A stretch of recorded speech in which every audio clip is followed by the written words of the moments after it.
How about that? Let me say good morning to each of you.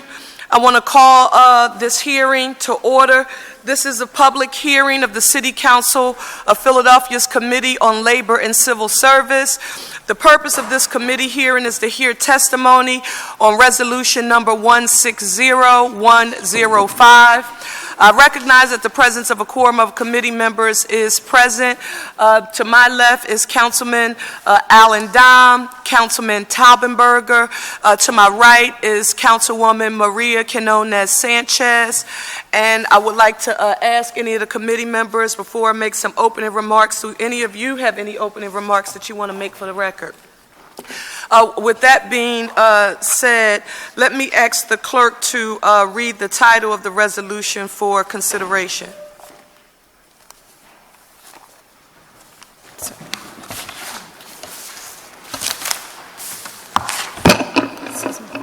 A resolution authorizing Council's Committee on Labor and Civil Service to convene public hearings examining the state of retirement security for private and public sector workers in the City of Philadelphia. Thank you. With that being said, let me just take a moment to thank each and every one of you who are here to testify. We know that some of you have come from near and far to be here today, and we want you to know that we don't take your participation lightly. I also want to just state for the record a huge thanks to Andrew Lamas, who is a Philadelphia attorney and educator, who introduced me to Jacob Hacker. And in particular, his work, The Great Risk Shift. And it sort of lit the fire in my belly about this issue of retirement security and what it means for the overall economic well-being of not just our nation and Commonwealth, but right here in the city of Philadelphia. You know, public sector pensions are a part of the fabric of our country. You can trace them back to 1776, right, as they were offered by the Continental Congress as an incentive to discourage military desertion. And they sort of grow over time. American Express, the first private sector pension that was established and evolved here in the U.S. But former President FDR's work as it relates to the 1935 Innovative Act of the creation of Social Security really became the foundation of the first leg and what we refer to as the three-leg retirement stool here in the U.S. And public and private sector pensions became a part of that, and then obviously the private savings. I will say that within the last 10 years in particular, the concept of public sector pensions has been relative to the unfunded liability and burdens on states across the U.S. We all know about the economic challenges that we face here in the city of Philadelphia. But I've often, questioned what does the state of retirement security look like for residents in the city of Philadelphia. And so I want to thank you for being here today to hear from regular citizens and experts about what the state of retirement security or insecurity is. I want to thank the Schwartz Center for Economic Policy for their analysis, and they specifically studied the city of Philadelphia. I also want to send a special thanks to Kathleen Kennedy Townsend, who is here, Lieutenant Governor. I will dare say to you that we watched your work in Maryland. We know that you will also be able to share with us some aspects of the Connecticut plan. So we really thank you for your presence. And then we have some local and state stakeholders who are here today. And I just want to note them for the record. They are Kurt Imhoff from U.S. Senator Bob Casey's office, Kyle Wittery from Congressman Bob Brady's office, Stacey Wright from Representative Steve Kinsey's office, and Mark Colazzo from Representative John Taylor's office. So as you can see, we have national stakeholders and state stakeholders here, and we have them in a bipartisan partisan manner, right, which is required if there's ever to be any action on this issue.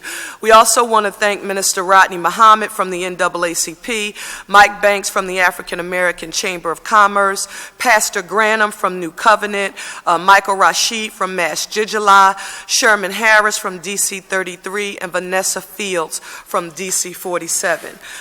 With that being said, let me call up our first panel, which will consist of Naomi Kane, Phyllis Reitenhauer, and Pamela Waltz. If the three of you are present, if you could come to the table and make sure that before each of you speak that you identify yourselves for the record.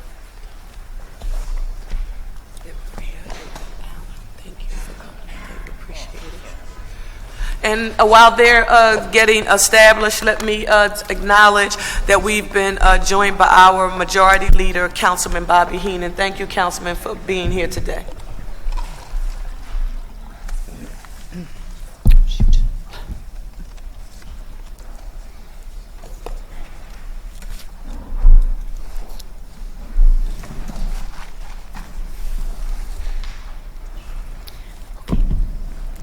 Yes, please identify yourselves for the record and proceed with your testimony. Good morning. My name is Naomi Kane. I'll soon be 82 next month. I live in the Nicetown section of Philadelphia. I raised 2 children who are now adults. I've been a widow for about 30 years. I have worked for most of my life. Once as a practical nurse, unlicensed back in the early 50s when you didn't have to have license, and I worked at many major hospitals at that time. When I could work as a practical nurse without a license, okay. After that, I worked as a clerk at Bell Telephone. Then I worked as a kitchen supervisor for a law firm. We prepared the lunches for the attorneys that were having conferences and so forth and so on. Then for many years I worked in home care, taking care of infants and children and sick adults. I was also a nurse's aide for the elderly for about 7 years. I studied off and on for my GED. In the 1990s, I went to a program and I finally finished my GED. At that time, I applied to Temple University for social work. They had a program at the time called New Career Ladders for non-traditional students. I was 56 years old at the time. I got into the program, and I ultimately got a bachelor's degree when I was 62 years of age in social work.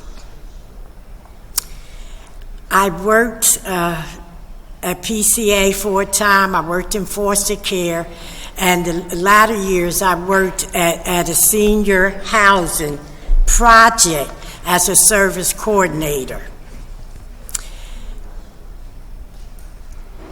Oh, I got my bachelor's January 1997.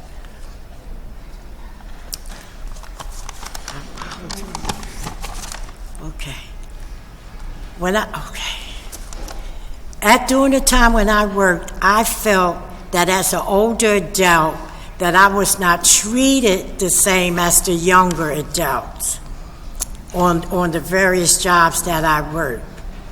I now live on Social Security. I get $1,028 per month. I am lucky that my home is paid for, but I still really struggle to pay my property tax and other bills. My house needs repairs. I have lived there for over 50 years.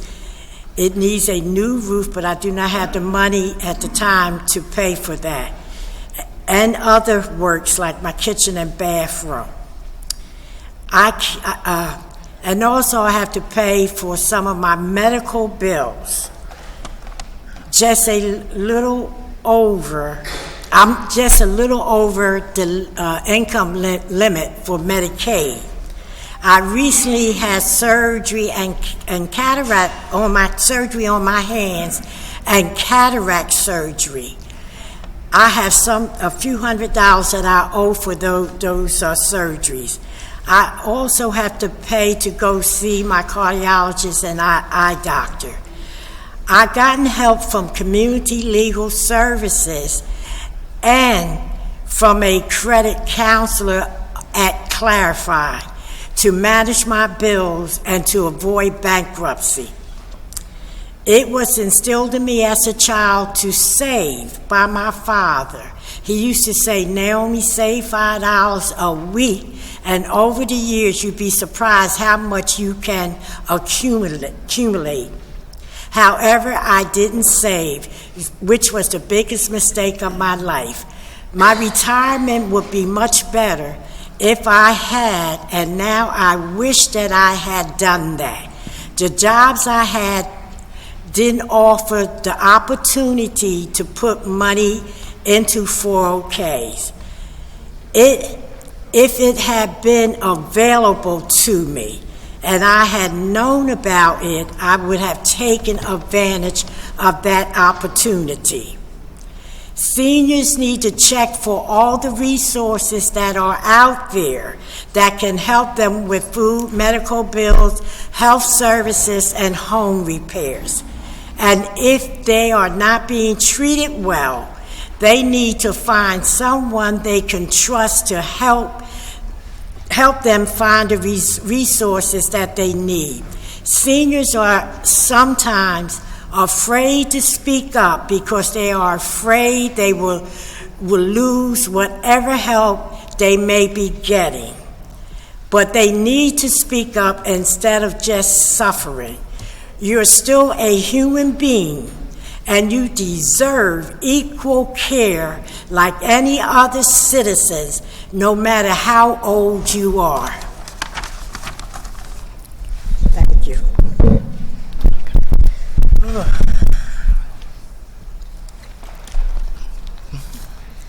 Okay. My name is Phyllis Ridenauer, and I live in West Philadelphia in a house I've lived in for over 40 years. I have been a widow since my husband died in 1995. I've worked in the city all of my adult life. I taught pre-K at Our Mother of Sorrows School. Later on, I worked in customer service. For a long time, I worked 3 jobs because I couldn't make ends meet with the one job. Finally, I got a job that paid well enough that I could let one of the other jobs go. I worked for a large bank in their mortgage servicing department in 2008. I was laid off, or as the bank put it, displaced from my job. My department was moved to Florida, and those of us who were around retirement age, including me, were forced to retire. I am 66 now, and I receive $1,054 per month in Social Security retirement. I do not have a pension. When I worked at the bank, after I'd been there for a year, I was allowed to put money into a 401k, and I did that. I was able to save $35,000. But after I was forced to retire, I had to take money out of the 401k because my house was falling down, and I had to take money out of the 401k because my house was falling apart and needed repairs. The house needed a new porch because it was literally falling down, and many other repairs. I also had to use a lot of money in my 401k to help my son. My son was very active in the community. He helped teenagers and young adults and ran a football team. The kids could only be on the team if they didn't smoke, drink, or smoke marijuana. He kept a lot of them out of trouble, and he would help kids who slipped and went to jail. But by the time I was forced to retire, my son was very ill. He was in renal failure and going blind. I used a lot of the money I had saved from my retirement to help him with his rent and all of his bills. He was too disabled to work but hadn't been approved yet for Social Security disability. He died from renal failure in 2012, 2 days after we had a 46th birthday party for him. My Social Security benefits are not enough to pay my mortgage, utilities, food, medical expenses, and other bills. I was fortunate to get into a training program under Title V for the Older Americans Act through the Mayor's Commission on Aging. They placed me here at City Hall, where I review cases to come through the courts to make sure that the forms are filled out properly. Though this program, which provides part-time work for seniors at minimum wage, I work 20 hours a week or sometimes less. But even with the additional income, I have really struggled financially.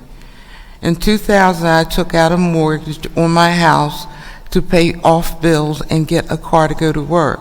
Unfortunately, the mortgage had illegal and fraudulent terms in it. I was not shown the paperwork that said that there was a balloon payment. The balloon payment came due last year, and I have really been struggling since then to keep my home.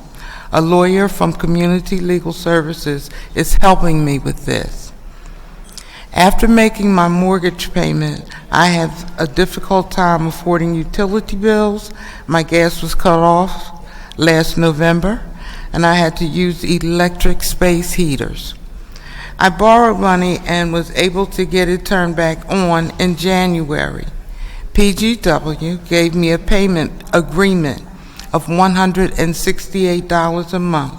I told them I just couldn't afford that much, but they said that was all they could do. I had to pay $400 in co-payments for cataract surgery in both of my eyes in April and May.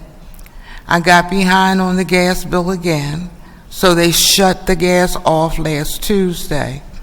I don't know how I'm going to pay PGW $4,000 I owe, and what I'm going to do in the fall when it starts to get cold.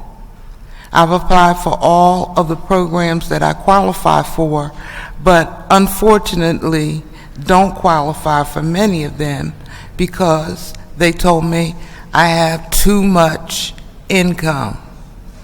I also have a lot of medical expenses to pay. I used to have Medicaid, but I was dropped. It dropped from it recently because my income was too high. Medicare only pays 80% of the medical bill, so I have to pay the rest of the bill. I also have co-payments every month for my other medications, and that costs about $100 a month. If anything comes up in the house that needs to be fixed, I have to find the money to try to fix it. I was able recently to get some electrical work, a new heater, and grab bars from a PHA program. But I need a new roof. It's leaking in my bedroom. I don't have any money to get it fixed.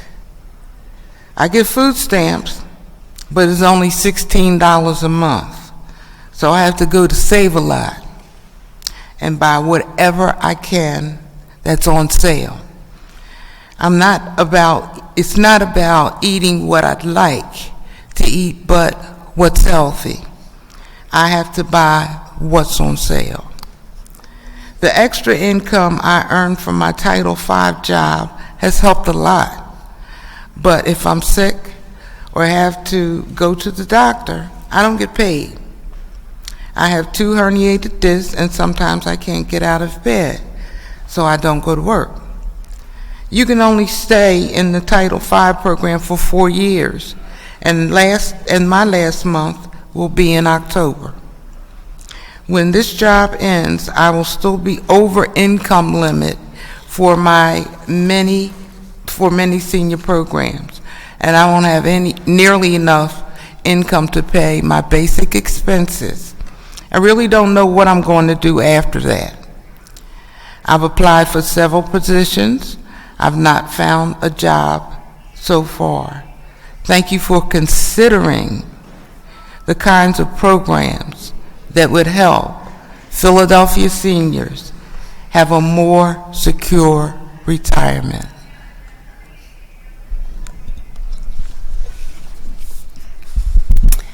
Good morning. My name is Pamela Walls, and I am the co-director of the Aging and Disabilities Unit at Community Legal Services. Founded in 1966 by the Philadelphia Bar Association, CLS has provided free civil legal assistance to more than 1 million low-income Philadelphians during the past 50 years. Approximately 11,500 clients were represented by CLS in the past year.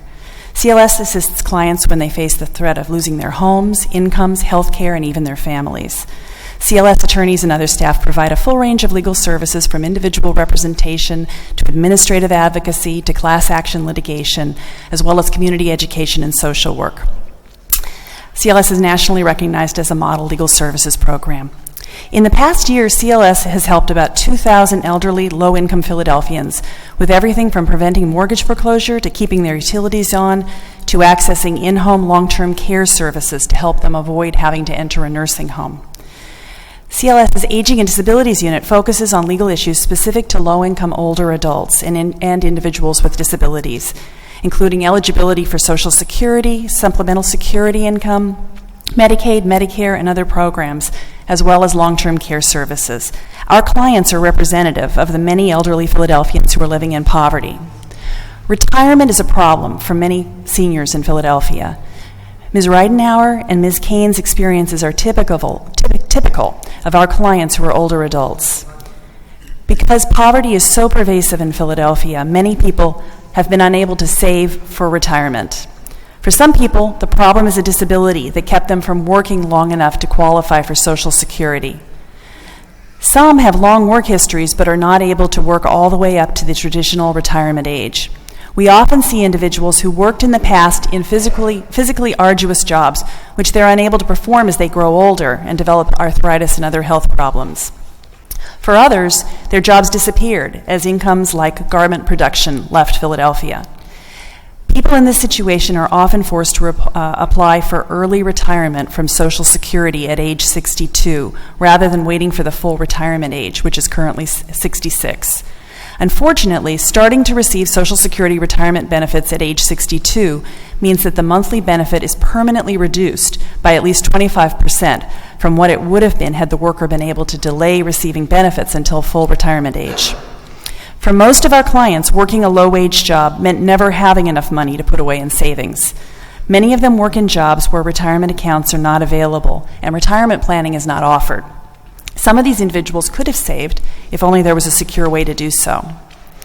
Our clients and those in the city who are like them are simply struggling to survive. Philadelphia's older adults who are living on fixed incomes find that after paying for the most basic necessities, it's almost impossible for them to afford to pay for medical bills, home repairs, and other expenses. Many are living on Social Security benefits of between 100 and 150% of the federal poverty level. Most do not have pensions because defined benefit pensions are becoming increasingly uncommon. When our clients do have pensions to supplement their Social Security, it's not unusual for the benefit to be as little as $100 per month or less. Many older adults in Philadelphia own their own homes. Unfortunately, the cost of paying for and keeping up these homes is often beyond the financial means of Philadelphia's retired population. Many seniors still have mortgages, which they struggle to pay on a fixed income. CLS's Homeownership and Consumer Rights Unit frequently sees older adults who are facing foreclosure because they are unable to keep up with their mortgages on a fixed income. Our office also sees many seniors who are facing tax foreclosure because they have been unable to keep up with their property taxes. Our Energy Unit, which represents consumers with utility issues, represents many older adults who have no heat, no water service, or no electricity, sometimes for long periods of time because they've fallen behind in their bills. And because Philadelphia's housing stock is so old, our clients face huge challenges in maintaining their homes. Many of our older clients' homes are literally falling apart. They have lived in these homes for decades, and the basic systems are now in dire need of replacement or repair. We commonly see elderly clients who have water leaking through their ceilings or running down their walls because they need a new roof, or whose electrical wiring is dangerous, or whose plumbing needs to be repaired. Others have furnaces which no longer work, or floors or ceilings that are caving in, or kitchens and porches which are literally falling off the house.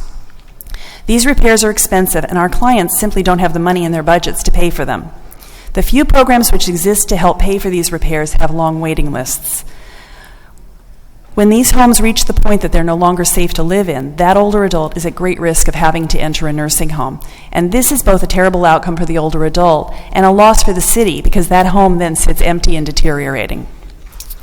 Medical expenses are another huge challenge for Philadelphia's older population. Medicaid, which provides fairly comprehensive coverage, is only available to seniors with incomes up to about $1,000 per month, unless they need nursing home level care.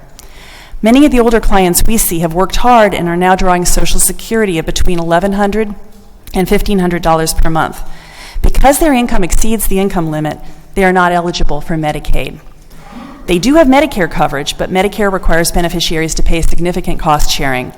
The deductible which Medicare beneficiaries must pay for a hospitalization is nearly $1,300, and Medicare only pays for 80% of most other services. As a result, we frequently see clients coming into our office because they have stacks of medical bills they can't pay. On top of this, Medicare beneficiaries have to pay co-payments for their prescription drugs, which can run into the hundreds or thousands of dollars per year. Many seniors' problems go unseen by our society. The startling truth is that older Philadelphians are struggling and often have nowhere to turn.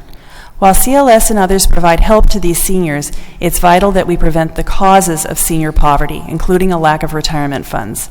We are deeply appreciative to City Council, and particularly Councilwoman Cherelle Parker, for drawing attention to this issue, and are encouraged by any efforts to make retirement easier for low-income Philadelphians.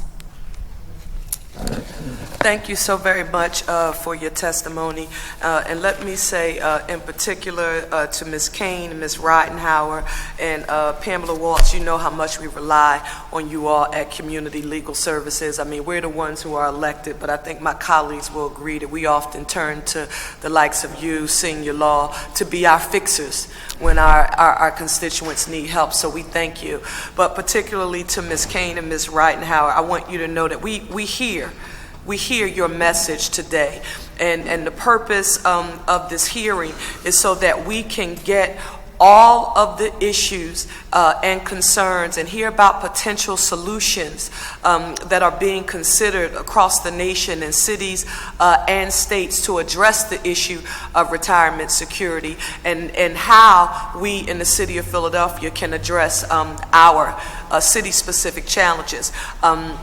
I also want to note that on tomorrow, as a result of your message, this City Council will be introducing a resolution formally and officially creating a task force to develop and create a concrete plan on how to address the issue of retirement security in the private sector only. Because our public sector workers, the mayor has created a task force. We know that any adjustments there are done through the collective bargaining process. And so we will focus on the issue of retirement security in the private sector for Philadelphia residents. And it's because of messages like yours. So thank you so very much.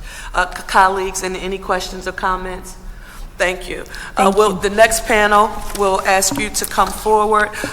Anthony Webb, from the research director of the Retirement Equity Lab at the Schwartz Center for Economic Policy Analysis at the New School for Social Research.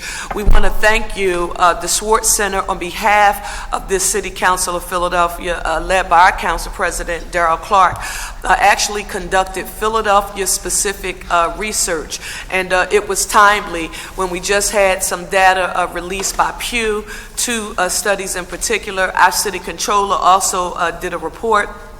So we'll hear from Schwartz now about what the findings regarding the city of Philadelphia were. Okay, I have a PowerPoint.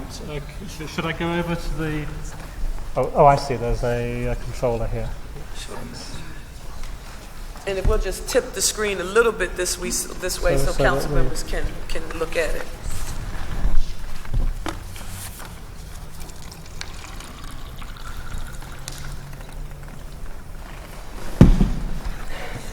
Okay, well, thank you for inviting me. It's my pleasure to be here. I'll just wait for the screen to get pivoted around. Okay, thanks.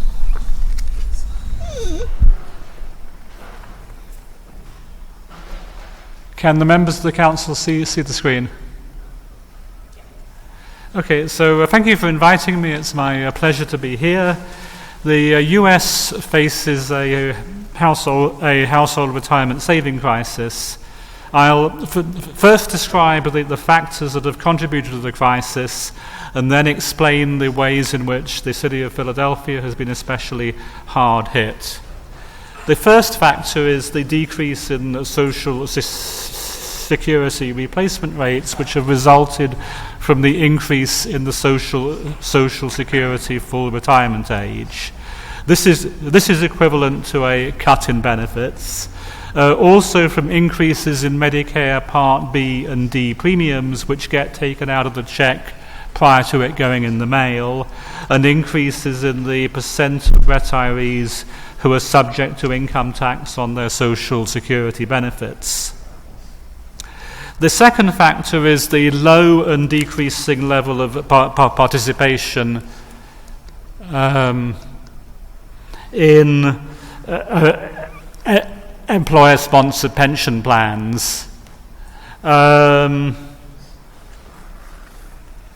Less than one half of private sector workers ages 25 to 64 currently participate in an employer-sponsored pension plan. The third factor is that as a result of high fees, leakages, low contribution rates, and spotty contribution histories, the typical 401k participant only accumulates a small fraction of expected amounts. And finally, due to increased longevity, lower interest rates, and increasing healthcare costs, successive birth cohorts need to accumulate ever larger amounts to achieve the same standard of living in retirement. As a result of the above factors, the bulk of retirees depend on social security for most of their income. In the past, social security was enough to lift almost all retirees above the federal poverty line, but was far from sufficient to enable them to maintain their standard of living. In the future, social security will leave increasing shares of retirees with incomes below the federal poverty line. I'll now discuss our analysis of a Philadelphian's household financial preparation for retirement. The primary data source is 2015 data from the Current Population Survey, a nationally representative survey administered jointly by the Census Bureau and Bureau of Labor Statistics. We found that the Philadelphia retirees and workers are in even worse shape than workers and retirees nationwide. Now, relative to retirees nationwide, we find that the Philadelphia seniors are significantly and substantially more likely to live in or near to poverty. In Philadelphia, 20% of retirees are poor, relative to 9% nationwide, and 30% have incomes in between 100 and 200% of the federal poverty line, relative to 23% nationwide. Workers in Philadelphia are less likely than workers nationwide to work for an employer that sponsors a retirement plan or participate in a plan. In Philadelphia, 48% of workers ages 25 to 64 work for an employer that sponsors a plan, relative to 53% nationwide.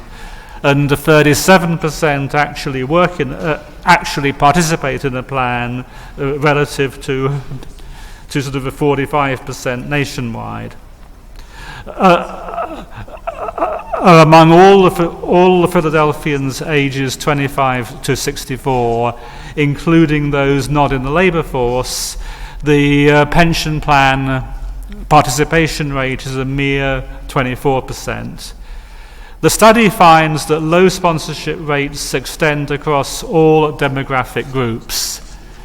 The sponsorship rate in Philadelphia is significantly lower than the national average amount amongst both men and women and blacks and whites.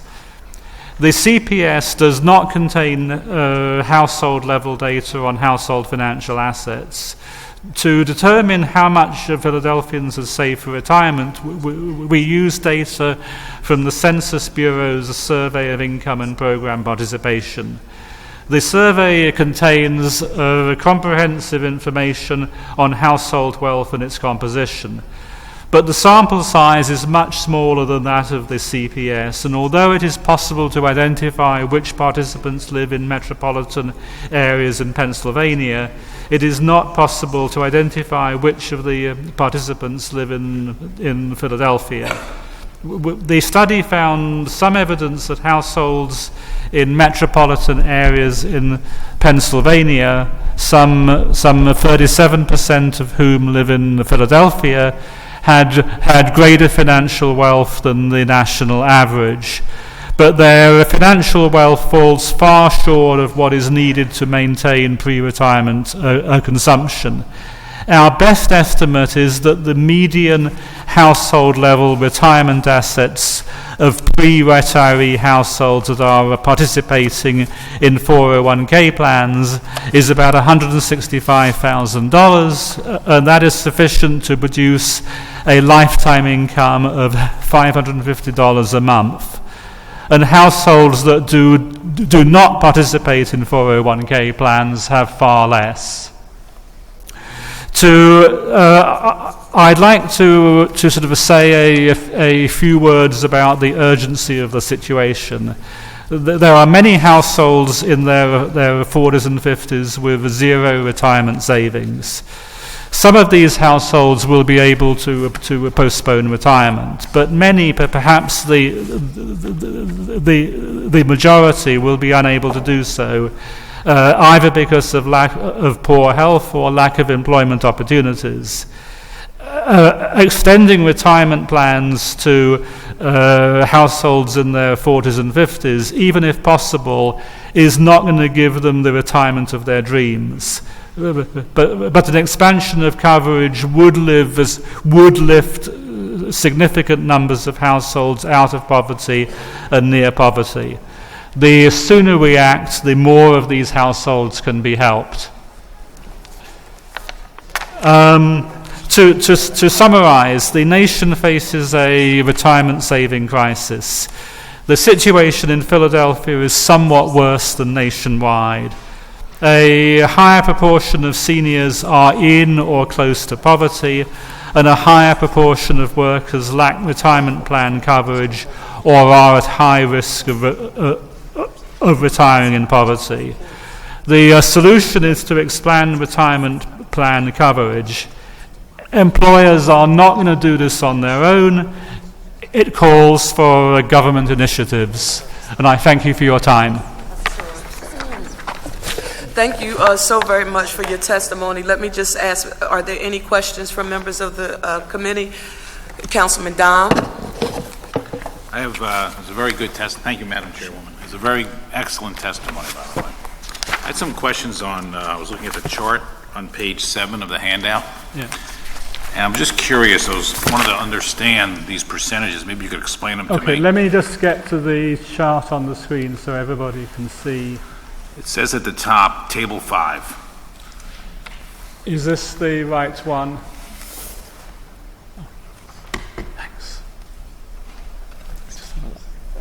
Thank you. Okay, yeah. Right. So working population is at the top. Is that the chart we're looking at? Yeah. So there's percentages that show Philadelphia versus the United States. Yes. So I just have a question as to, I'm looking at all the numbers and it seems like we're behind the U.S. in general, but there are categories where we're ahead. I was wondering in your research what you found out why that occurred. I'll give you an example. We're lower in the white, we're lower in the black, but we're way ahead in the Asian. Why would that be? Yeah, so the sample size, sir, is relatively small, and not all of the differences are statistically significant. The stars in the right-hand column indicate whether the difference is significant. The Asian difference is not significant, and the reason is that we really have a very small number of Asian individuals in the sample. Okay. So we're working with a sample of maybe 1,000 people. I understand. And so go down to public sector and explain to me, we're at 83% and the U.S. is 79%. Yeah, so that again, the difference once again is not statistically significant, and I really wouldn't read anything into that. But is that public sector? Are you talking about government employees? Yes, yeah. So if I'm reading this correctly, our government employee benefits in Philadelphia, according to your survey, are 4% better than the national average. But the difference is not statistically significant. Right. So it's round about the national level. Okay. And go down to union status. It says covered by a union contract. In Philadelphia, it says 92%, and nationwide it says 79%. What does that mean? Right. So what that means is that in Philadelphia, the data indicated that 92% of union members were covered by a retirement plan. Nationwide, it was only 79%. The level of unionization is relatively low, and the difference of 13% or 13 percentage points is not statistically significant. So explain something to me, why 13% isn't statistically significant, but when under the category of race white, 3% is? Right, so the reason is that there are many, many more white people in Philadelphia than union members. So we have a larger sample to work from. So what was the survey of white people? How many people did you survey? I think there were about sort of 600 white people in the survey. Let's go down to the last category, manufacturing, utilities, transport, and warehousing. It says we're at 44, and the average is 60, so we're below 16 points. Yeah. Are you saying that in those industries we don't have benefits for retirement? That is what the data is showing, that there is something about manufacturing in Philadelphia that means that workers in manufacturing in Philadelphia are significantly less likely to have pension coverage. Let me ask you another question, forget this chart. Isn't the best solution, I'm trying to remember if I recall, isn't the maximum Social Security is like $118,000. After $118,000, you're not charged for Social Security. Is that the right number? The maximum taxable earnings are, I think, $118,000 a year. And if that number is that number kept up with inflation over the last 20 years? Right. The taxable maximum is indexed to the increase in average wages nationwide. So over time, it increases a bit more rapidly than inflation. And just for the record, as a percentage of your income, what is the percentage today for Social Security? Pardon? What's the percentage on your salary that's charged for Social Security at 118? It's 6.3, I think, if I remember correctly. And if that rate was raised to 150,000, would that solve a lot of these issues? Right.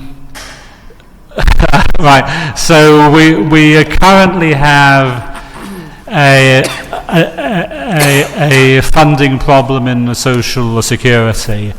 An increase in the taxable max would certainly go a long way towards sort of bridging the funding gap. It almost certainly wouldn't yield enough revenue to also increase benefits. So I'm looking for that as a possible solution. So yeah. my question. So one solution is obviously to increase Social Security benefits. What is an increase of $25,000 in salary? What is that? How much does that generate as a nationwide?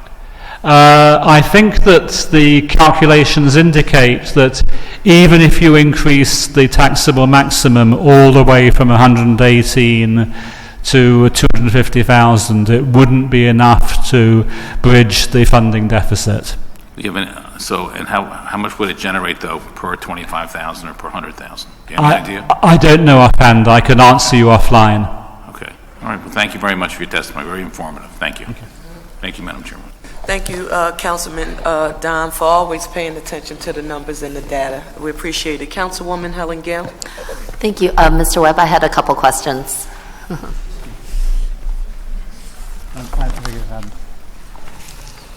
Welcome. Thank you very much. I want to reiterate how much I appreciated your testimony.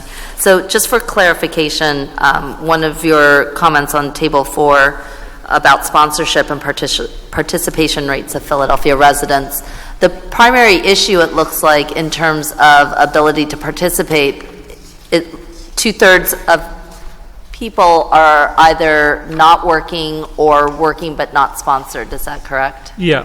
And so only 1/3 have a full-time coverage, but it looks like it has a lot to do with opportunity and availability on behalf of the employer. So it's more a matter of availability rather than non-participation amongst eligible employees. Correct. So either the employer is not making the plan available to its employees, or they are not working. Is that correct? So both are factors. The more important factor is that the employer is not making the plan available to the employee in the first place. Right. And that when an employer does offer a plan, there's a very small percentage that it appears that choose not to participate in that plan, less than 10%. Yes. So the participation rates nationwide typically run at over 80%, maybe up to 85%. So the key battle is getting an employer to offer a plan in the first place. Right. And for private employers, that is up to their discretion for the most part. So that is currently up to the employer's discretion as it is now. Okay. And the many small employers sort of choose not to.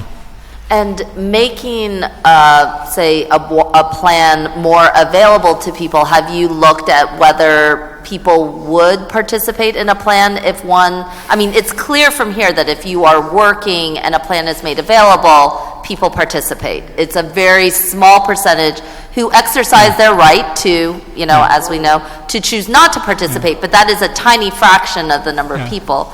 If plans are made more widely available, has there been indication that in other places that they will go to a plan outside of their employer if the employer, him or herself, does not, or itself does not make that plan available? So if the employer doesn't offer a plan, then the employee typically does nothing. Right.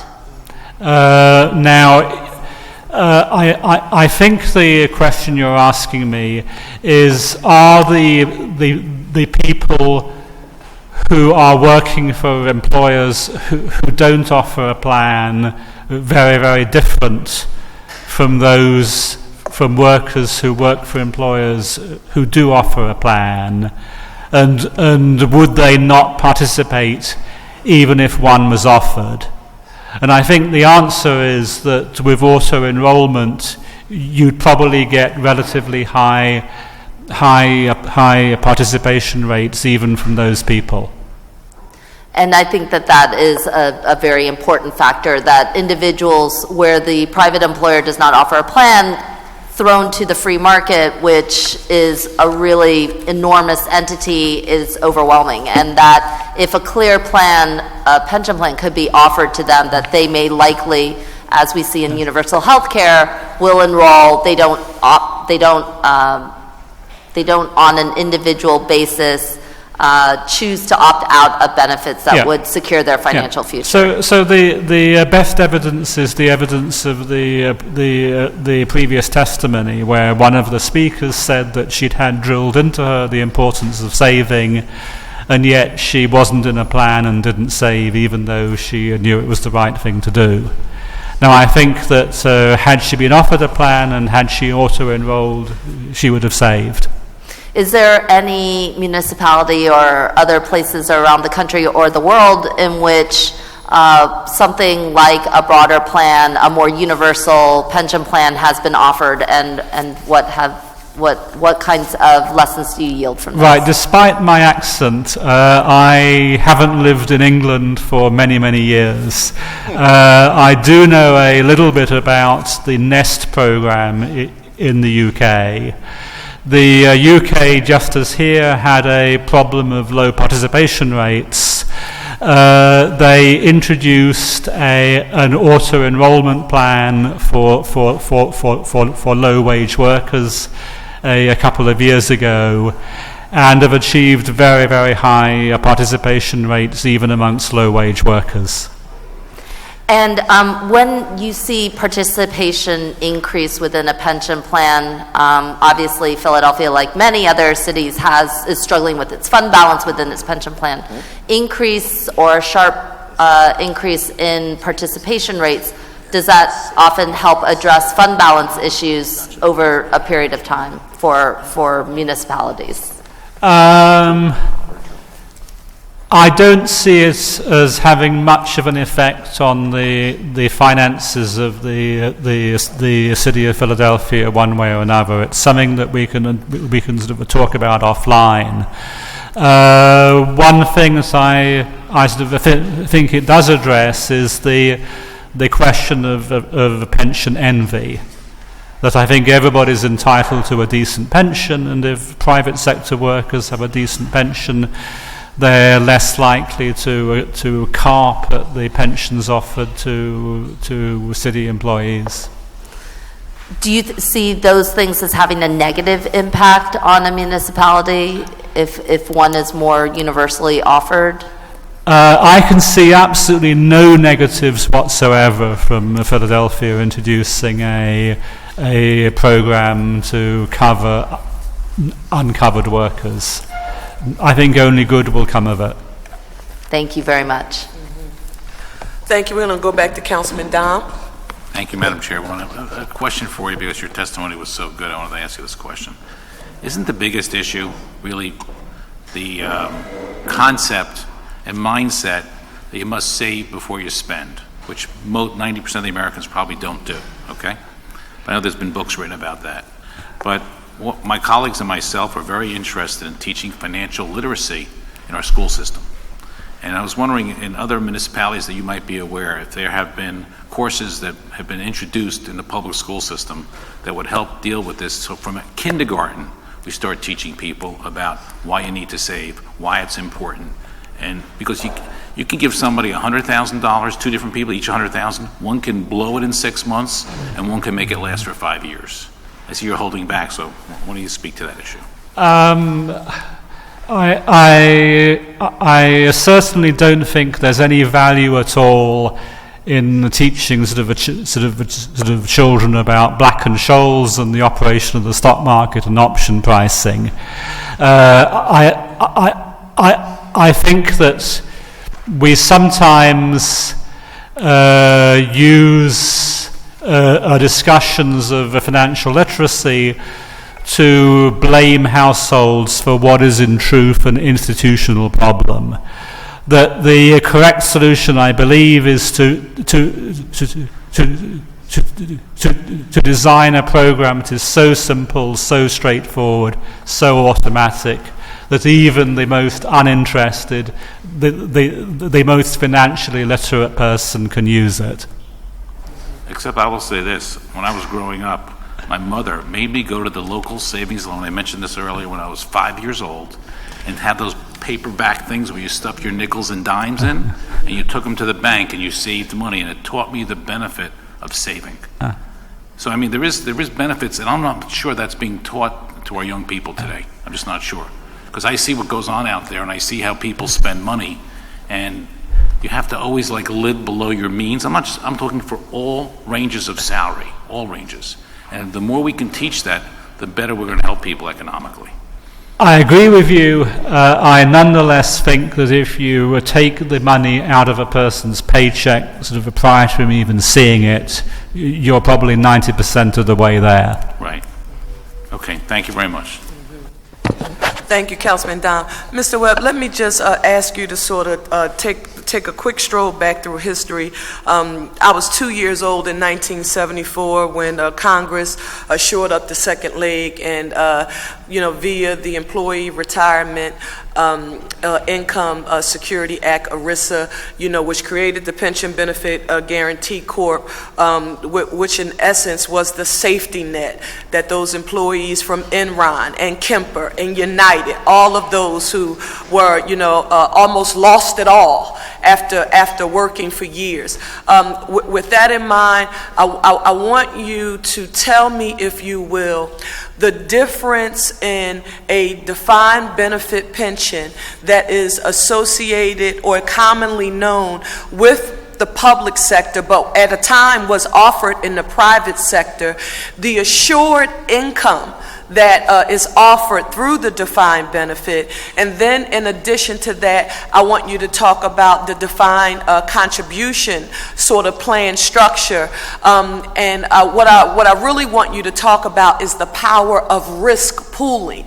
Because even if we are talking about creating some sort of plan, and we're going to hear about that a little later from Kathleen Kennedy Townsend, who'll talk to us about Maryland, and hopefully she'll mention Connecticut to us.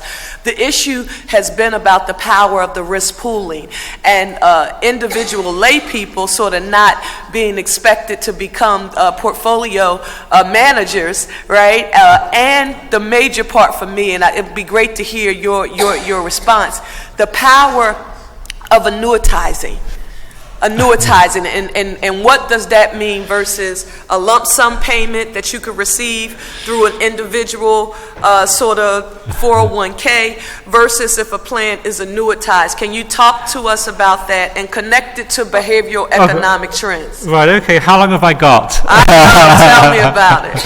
Okay, so in a defined benefit plan, the pension is a fixed amount which is calculated by reference to the individual's salary and years of service and is payable in the form of a lifetime income. The employer, who is the plan sponsor, bears all the investment and longevity risk. In contrast, in a 401k plan, all of the investment and longevity risk is in the hands of the individual participant. The participant invests in a portfolio of mutual funds. If those funds do well, he builds up a large amount of money at retirement. If the funds do badly, he does poorly. So a DC plan represents a transfer from employer to a transfer of risk from employer to employee. Now, there are ways in which the risk. Well, so number one, we may hanker after the old days of DB plans, but DB plans are really not coming back. So we have to live in the new world and make it work as best we can. Now, DC plans have a number of serious drawbacks. So one of them, which was alluded to, is that the DC plan participants will normally take their pension benefits in the form of a lump sum. And that poses a problem for them in that they have to decide how rapidly to draw down that wealth. If the individual sort of draws down his wealth too rapidly, he runs the risk of outliving his wealth. If, on the other hand, he draws down very, very slowly to minimize the risk of outliving his wealth, then he may have a very miserable retirement. Now, one way in which an individual can insure against the risk of outliving his wealth is by purchasing a life annuity. And the way in which a life annuity works is that the individual gives a lump sum to an insurance company, and in return the insurance company gives the individual lifetime income. Now, the trouble is that individuals in DC plans absolutely hate life annuities. And there's been a substantial academic literature that investigates why this is. And the conclusion that most people have come to is that it comes down to behavioral biases. That if you're an individual who drives a car and you purchase auto insurance, you're purchasing auto insurance against the bad risk of crashing your car. And even if at the end of the year you haven't crashed your car, you'll still think that insurance was worthwhile, it could have happened, it gave me peace of mind. In contrast, when an individual sort of contemplates purchasing an annuity, he doesn't think of the risk of living a long while as being a bad outcome. He says, the risk is if I die young, the insurance company will have made a profit from me. And he doesn't appreciate that what he is really doing is buying insurance against the bad outcome of having a long and healthy life. Now, I think any DC plan, if it's to serve its ultimate goal of funding post-retirement consumption rather than merely building up a pot of money, should at the very, very least incorporate an annuitization option and possibly an annuitization mandate or default. Now, you've raised the question about risk, the question of risk. One can minimize risk by risk pooling, by having a professional investment management, by ensuring that the participants don't do what they did in Enron and invest in the company stock and have a diversified portfolio. And this has been done very effectively in the UK with Nest. One could go further and introduce rate of return guarantees, and there's a substantial literature that talks about the cost and the feasibility of these guarantees. The problem, to be honest, is that a worthwhile guarantee sort of tends to be expensive, but I think that there possibly is an argument in favour of them. And one of the arguments is to give unsophisticated households the reassurance that they will at least get something out of the program. Thank you so very much for your response, Councilwoman Sanchez, and then we'll begin with our next panel. Yeah, real quickly, did your poll only include full-time workers? The poll.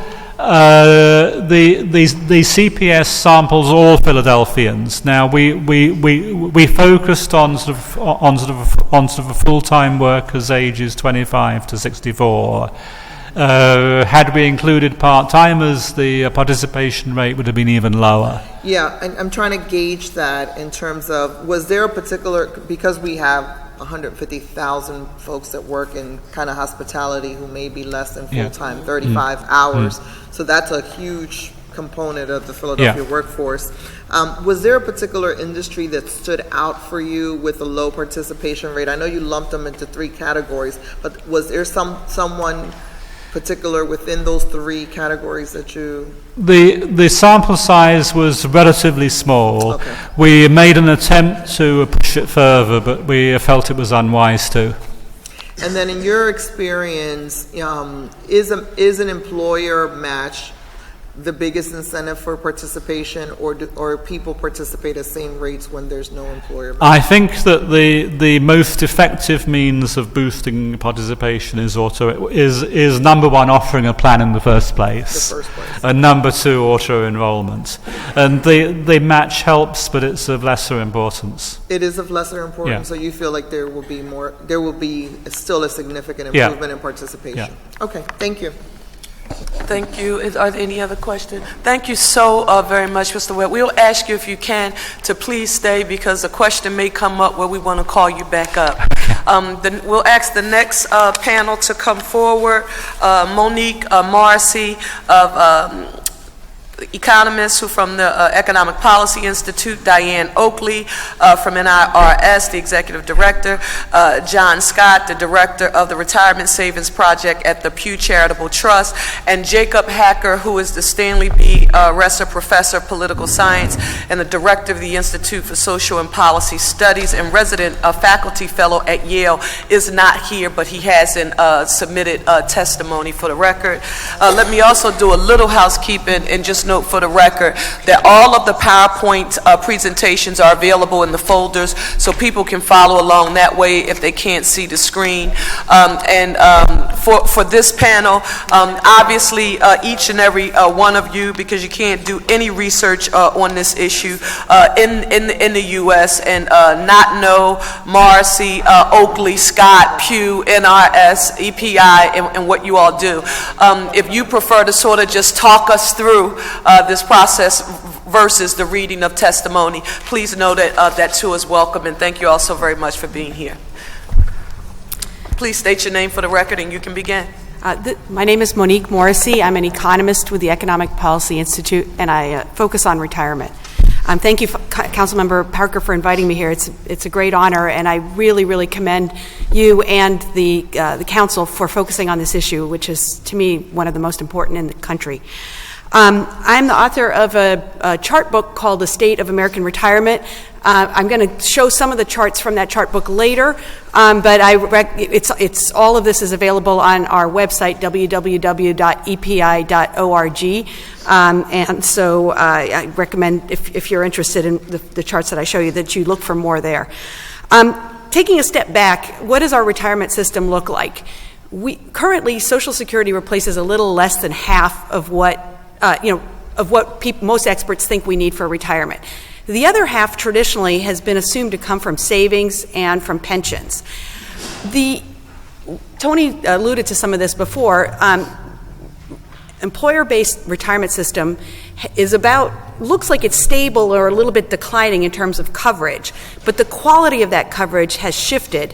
We have gone from a system, so not only are we seeing not an increase in coverage, but we're seeing a slight decline in coverage, and in the private sector, for the most part, traditional defined benefit pensions have been replaced by defined contribution plans.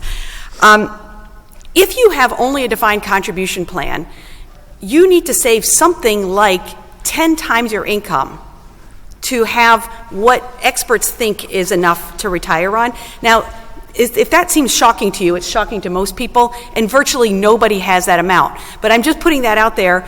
I will not have that amount. I don't know if anybody in this room will have that amount. But that is a semi-conservative estimate of what you should be saving if you're going to be drawing down at the rate of about 4% of what you saved at age 65. So in other words, let's say whatever you've saved at age 65, usually experts think you might be able to take out about 4% of that per year, not 4% of what's remaining, but 4% of what you had at 65.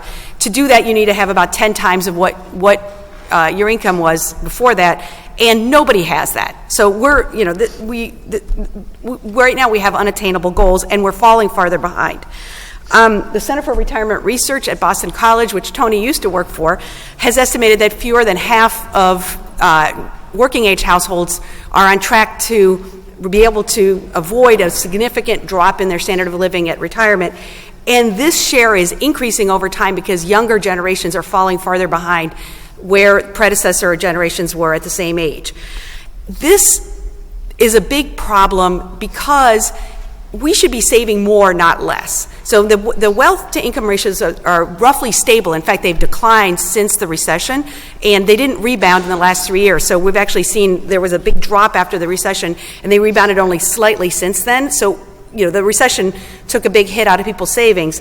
But in any case, Tony explained some of the reasons, but we should have more savings, not less, because the replacement rate from Social Security is declining and fewer people have pensions. So we really need to be saving more, and instead we're saving less. So this is a very, very big problem.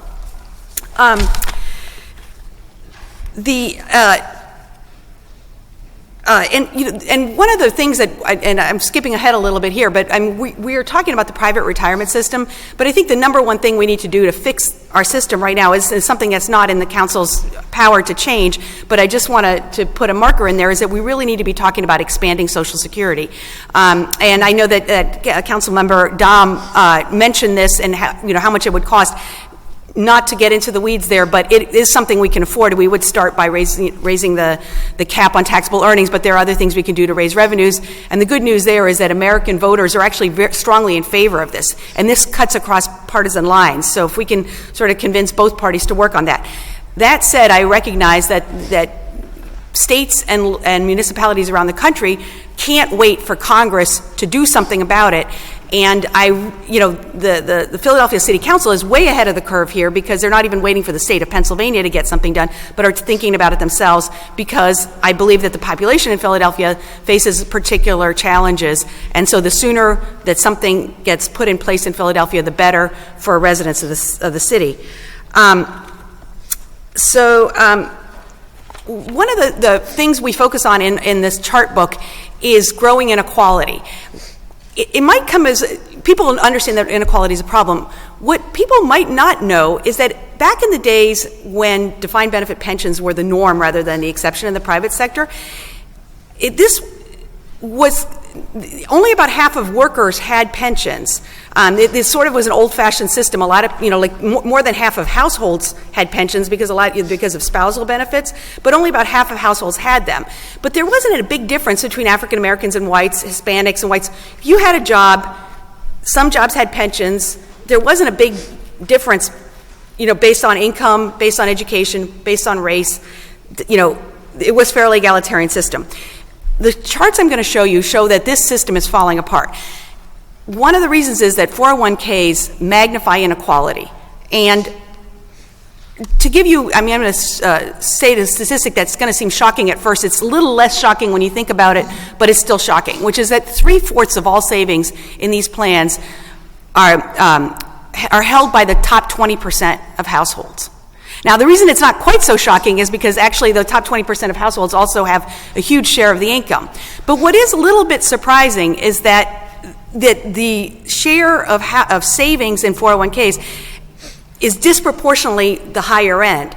The reason this is surprising is because there are rules in place that are supposed to prevent that. There's a program called the Savers Credit that's supposed to help people at the low end, and there are caps on contributions that are supposed to make sure that we are not disproportionately subsidizing wealth accumulation by high-income households. But in fact, that's just exactly what we're doing. Let's see. Okay, so this is one of the charts from the chart book, and you see this statistic that I just mentioned. You have the top 20% of households have about 63% of income, and yet they hold about 74% of wealth in defined contribution plans. If you're going to be a little bit more sophisticated about this, you'd want to focus on households close to retirement. You want to adjust for age because older households have higher incomes and more savings. But even if you do, and there's another chart in the chart book that shows this, we're showing a system that now magnifies inequality. And again, I want to emphasize that it did not used to be this way. So we hear a lot about income inequality and wealth inequality. We are now shifting to a retirement system that is magnifying inequality, and this is a big problem. The charts that I'm going to show you now focus on the share of households that have any savings at all in retirement accounts. Again, what this shows is that households in the top 20% are literally 10 times more likely than households in the bottom 20% to have any savings at all in retirement accounts. So I'm not saying that they have 10 times more savings, which might be surprising, but they're 10 times as likely to have any savings at all in retirement accounts.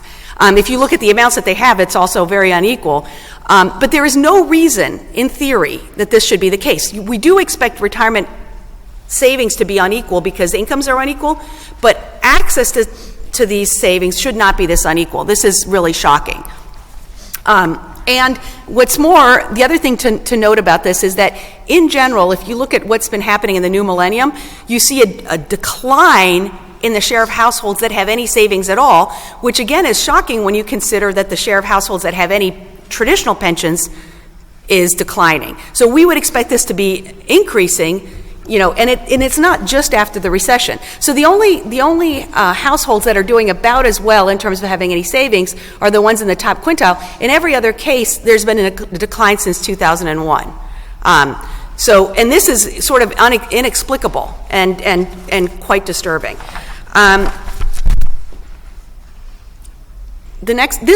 Unlike the other charts, this chart does show the amounts that are in not the share that have anything, but these are the amounts that people have. And if this only shows the top half of the income distribution, of the distribution, because basically the bottom half has nothing, okay? So as a basic rule of thumb, you could say that the typical person in the United States has nothing or close to nothing in a retirement account, okay? And then even in the top, so it all becomes, it's a question of the top half. And this, you can't do it off the top of your head, but in fact, the distribution is getting worse. So the inequality has increased since the Great Recession and has generally been trending upward. So we have a problem of not only highly unequal, but worsening inequality in retirement account savings.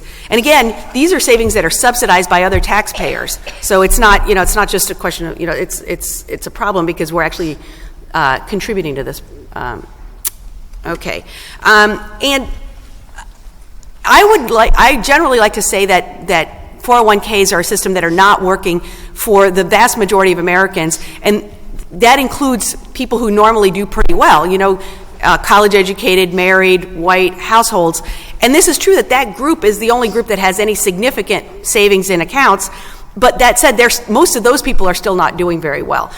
Here, you look at the difference between, this again, we're going back to the share of households that have any savings at all, and we're looking at differences by education. 3/4 of college-educated households have some savings, versus 43% of households with high school degrees. And if you look at it, everybody, in this case, everybody has seen a declining, share in the new millennium, but the declines have been steeper for less educated households. Again, there's no good explanation for this, and it certainly goes counter to what we would want to be seeing, given that there's been a decline in defined benefit pensions.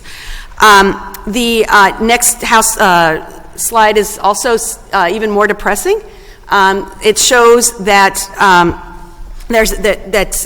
this is the difference between white non-Hispanic households is the blue line, and Hispanic and black households. Hispanics are the green line, and the black households are the red line. And again, we're seeing a very sharp decline in the new millennium, especially for Hispanic households in retirement account savings. And whereas the white households have remained more or less stable. And I would like to remind people that this was not the case back in the days of defined benefit pensions. Not to be a nostalgist, I don't think we can go back to the days when private sector workers have these pensions, but I don't want people to think, well, this has always been the case, because it has not always been the case. This is a system that's getting worse. The data that I was looking at looks at households, so it's not possible to differentiate, women and men, strictly speaking, except if they're single. But what we see is that single people generally are much less likely to have any savings at all, and it used to be that single women in particularly were doing bad. Here we see that single women and single men are doing about the same, but it's all because of a decline in single men. Okay, so this is, again, not a trend we want to be seeing. Women in general are at much greater risk in retirement because they live longer and because their earnings were lower to begin with. So the fact that they've not caught up with men but are now on par with men is not necessarily good news. Well, what needs to be done? I think that the number one thing that we need to do as a nation is to be increasing Social Security benefits. This is not something that's on the table here for Philadelphia, but I think you guys are doing something very, very important, which is trying to make sure that workers who currently do not have access to a plan at work can have something. And I would welcome questions, and I don't want to get into the weeds of this, but there are plans around the country. I know you're looking at them. And I think it's very important that the public sector gets involved in this, that government gets involved in this, to make sure that fees are low and that risk is managed. Because we find that even people who do have access to plans at work, and even if they participate, they don't do very well for a variety of reasons in many cases. One of the main reasons is that the private sector is sort of siphoning off a lot of this in terms of high fees. The other thing is that these plans can be quite risky. So we can talk later if you want about models that work, but I think that it is nevertheless true that the single worst thing is not having access to anything at all. Theoretically, workers, who don't have access can go to an IRA, but what we know about IRAs is that people, A, don't participate for the most part. Most money that's in IRA plans is rolled over from 401k plans, not something that people save by themselves. And B, people are, it's kind of the Wild West, I call it, that people are subject to even higher fees on average and lower returns on average with IRAs. So if you do something that's modeled on an IRA, you can do it, but do it in a way that makes sure that the plan providers and that the investment options are appropriate for small savers to make sure that if they do put money away, that it won't end up costing them. Thank you very much. Thank you, Madam Chair and members of the council. I did give you a longer statement. I'm going to take your cue and please identify yourself for the I'm record. sorry. I'm Diane Oakley. I'm the executive director of an organization called the National Institute on Retirement Security. We do retirement research both on defined benefit and defined contribution plans, and on the importance of retirement security for Americans and what that means to our communities. So I'm very happy to be here with you and share the results of our research. My written statement is fairly long, but I'm going to go through some slides with you, and I think the clicker's here. So what I'd just like to start out with was, you are right on track. The American people know there is a retirement savings crisis.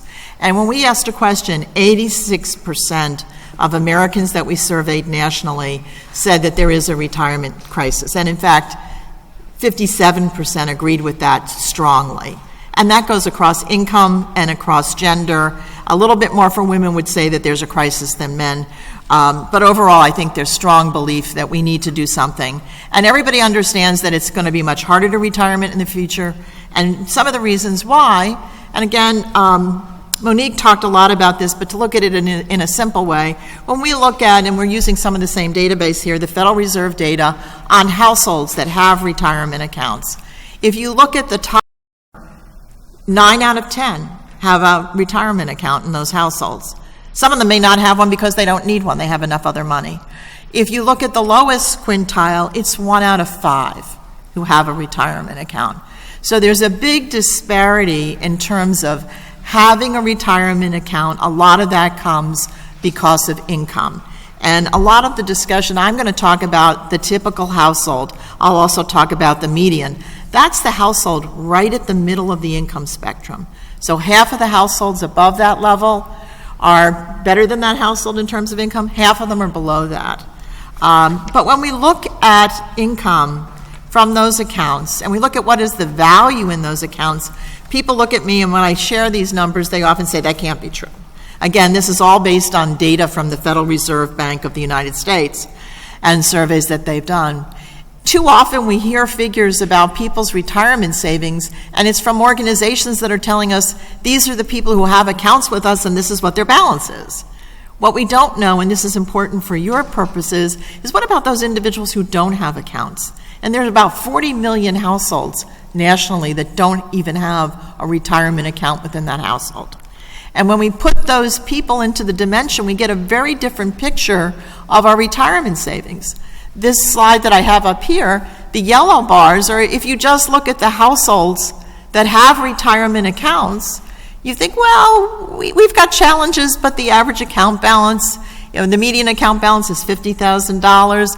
If they're 10 years away from retirement, median's about $104,000. That's not great, but it's not bad. We're somewhere there. If you look at all working households, then you get a very different picture. And the median account balance is 20 times less than that $50,000. It's $2,500. If you look at the income, the amount saved in retirement accounts by individuals between ages 55 and 64, it's $14,000. That's roughly 1 year's Social Security payment to the typical retiree. You know, Monique talked about concentration, and I used to work for a member of Congress from North Dakota who was very much involved in pensions, and this isn't in my testimony, so I'm going to go a little off record here. But there was one data point that came out of the federal government has something called the Government Accountability Office. And that Government Accountability Office was asked to do an analysis of the baby boomers' financial assets. And so when they looked at the financial assets of the baby boomers, this would include retirement accounts and other cash type of accounts, savings accounts, money and brokerage accounts. What it found was that the top 5% of the baby boomers own 50% of the baby boomers' assets, and that the bottom half of the baby boomers own 3% of the baby boomers' assets. We updated that and found that that general trend stood true in about 2010. But then we also said, well, what if we just restrict it to retirement accounts? You know, Monique talked about the rules at the federal government to ensure that we're not putting too much emphasis on the high end and making sure that people at the low end get a benefit. Well, that bottom half, when it comes to retirement accounts, instead of 3%, they have 4%. Now, that goes for half of the households across the baby boomer generation. Some of them are already retired, most of them in that 55 to 64 category. So when we look at that, I think we do have some real challenges. In addition to that, we said, okay, well, these are just regular numbers. What does retirement savings look like? Monique talked about the need to get to that. You know, she's talked about 10.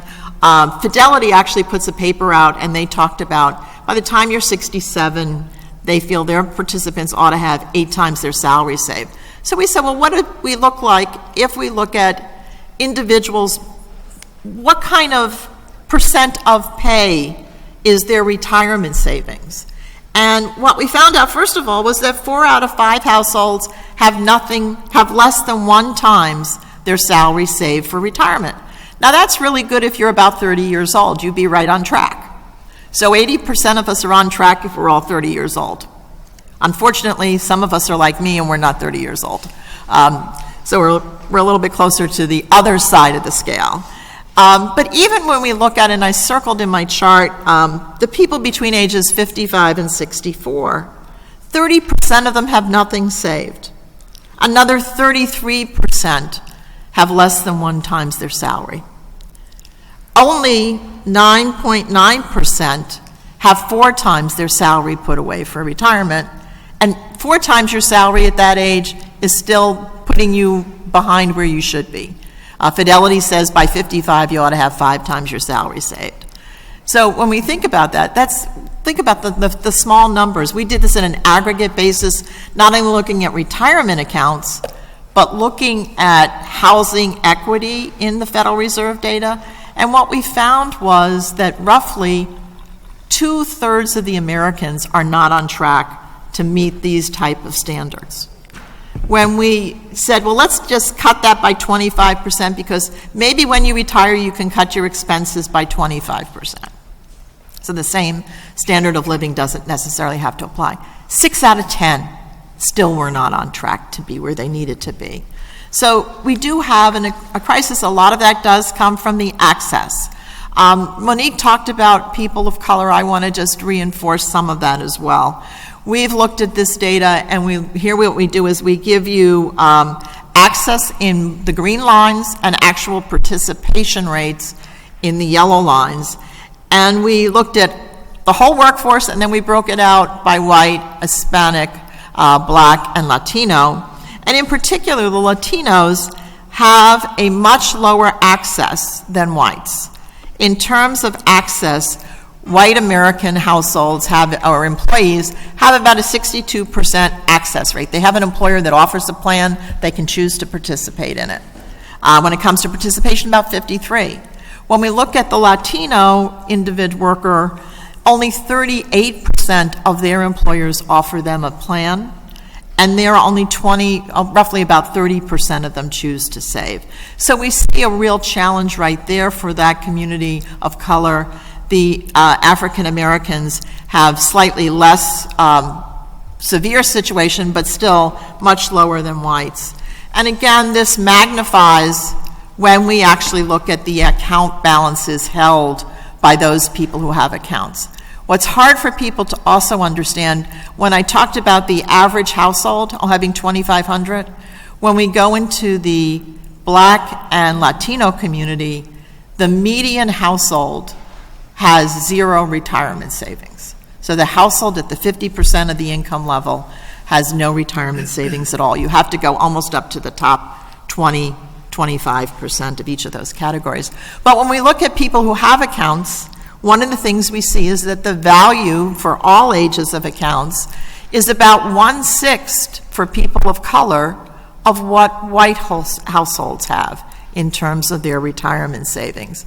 So where the average savings for white households between 25 and 64 would be $112,000, in a Black household, it's roughly $20,000. So we definitely see some disparities in those areas.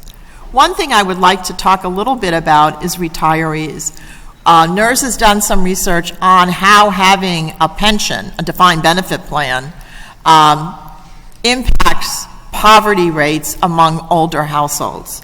And one of the things that this chart does is it looks at the rate of poverty, and it breaks it down by male and female. On the the left-hand side, on the right-hand side, it's broken down by race. The green lines are for those individual households that do not have a DB plan as a source of retirement income. And what we see again is the poverty rates for whites, about half of the poverty rates for people of color, and similar disparities for males and females. What we found, and again, this gets to Monique's point about how things were generally much more closer. The gray lines are for defined benefit plans. And so when we look at what defined benefit plans are able to do to keep people out of poverty, we really see that it really almost eliminates some of that racial gap that we have seen. Now, as we look forward, part of our reason of focusing also on DB plans is there really isn't good data in the sources so far, and when we did this report, about defined contribution plans, because for retirees today, defined contribution plans are still a very minute source of income. We just did an analysis looking at women and men and retirement income, and DC plan benefits is less than 2 or 3% of the typical household source of income, where pension plans are about 20%. What I'd like to talk, one more point again, is when individuals know that they have a secure source of retirement income, Tony talked about how important that is for the individual. It's also important for us in the greater economy, because those individuals can spend that money. And we've done some research has been done about Social Security. Social Security is a great economic stabilizer in the economy. And the same thing happens with defined benefit plans. What we found was basically almost $1 trillion in economic activity is supported by benefits we paid in 2012 to retirees from the public and private sector. And it's that those payments then also supported about 6 million jobs in the economy.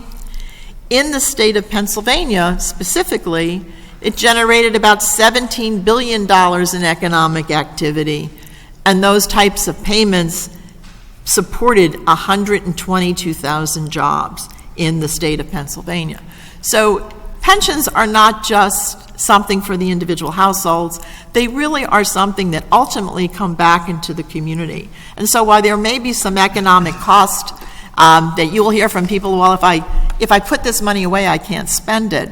Ultimately, that does come back and help the community because when these people retire, like we heard from our first witnesses in your panel, the woman who talked about having a 401k plan who had to take money out of that plan for key things, if she didn't have that access to cash, the place she would probably have to go would be to take her Social Security check and go to a payday lender and end up trying to get a loan from a payday lender, getting into a very difficult financial situation where she may not be able to pay that loan back, and it will just grow in balance. So the defined contribution plans, I think, do have a place.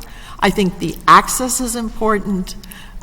They really do become important. And one of the key things, I think, especially as we look at Pennsylvania, we did an analysis where we look at the outlook for retirement security. Overall, Pennsylvania is about average. We didn't get down to the Philadelphia thing.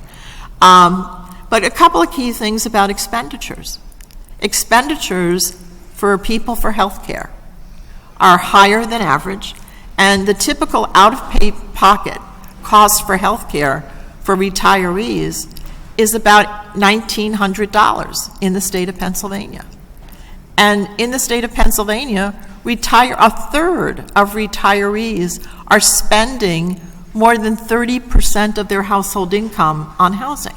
So those key costs are real important in terms of what retirees face. So I do think we have to find ways to expand coverage, having some type of plan be provided through the employer is the most important way. I mean, everybody in the financial services community will tell you, and I got here just after ERISA passed. I started working at a financial firm in 1975, so I dealt with ERISA from its beginning till now.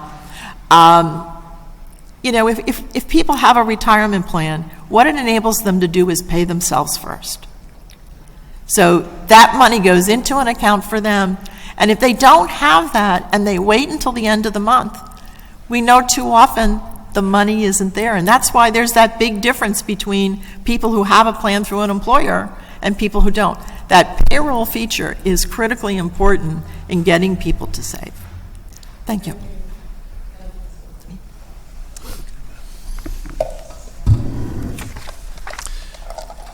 I'm John Scott, and I direct the Retirement Savings Project at the Pew Charitable Trust.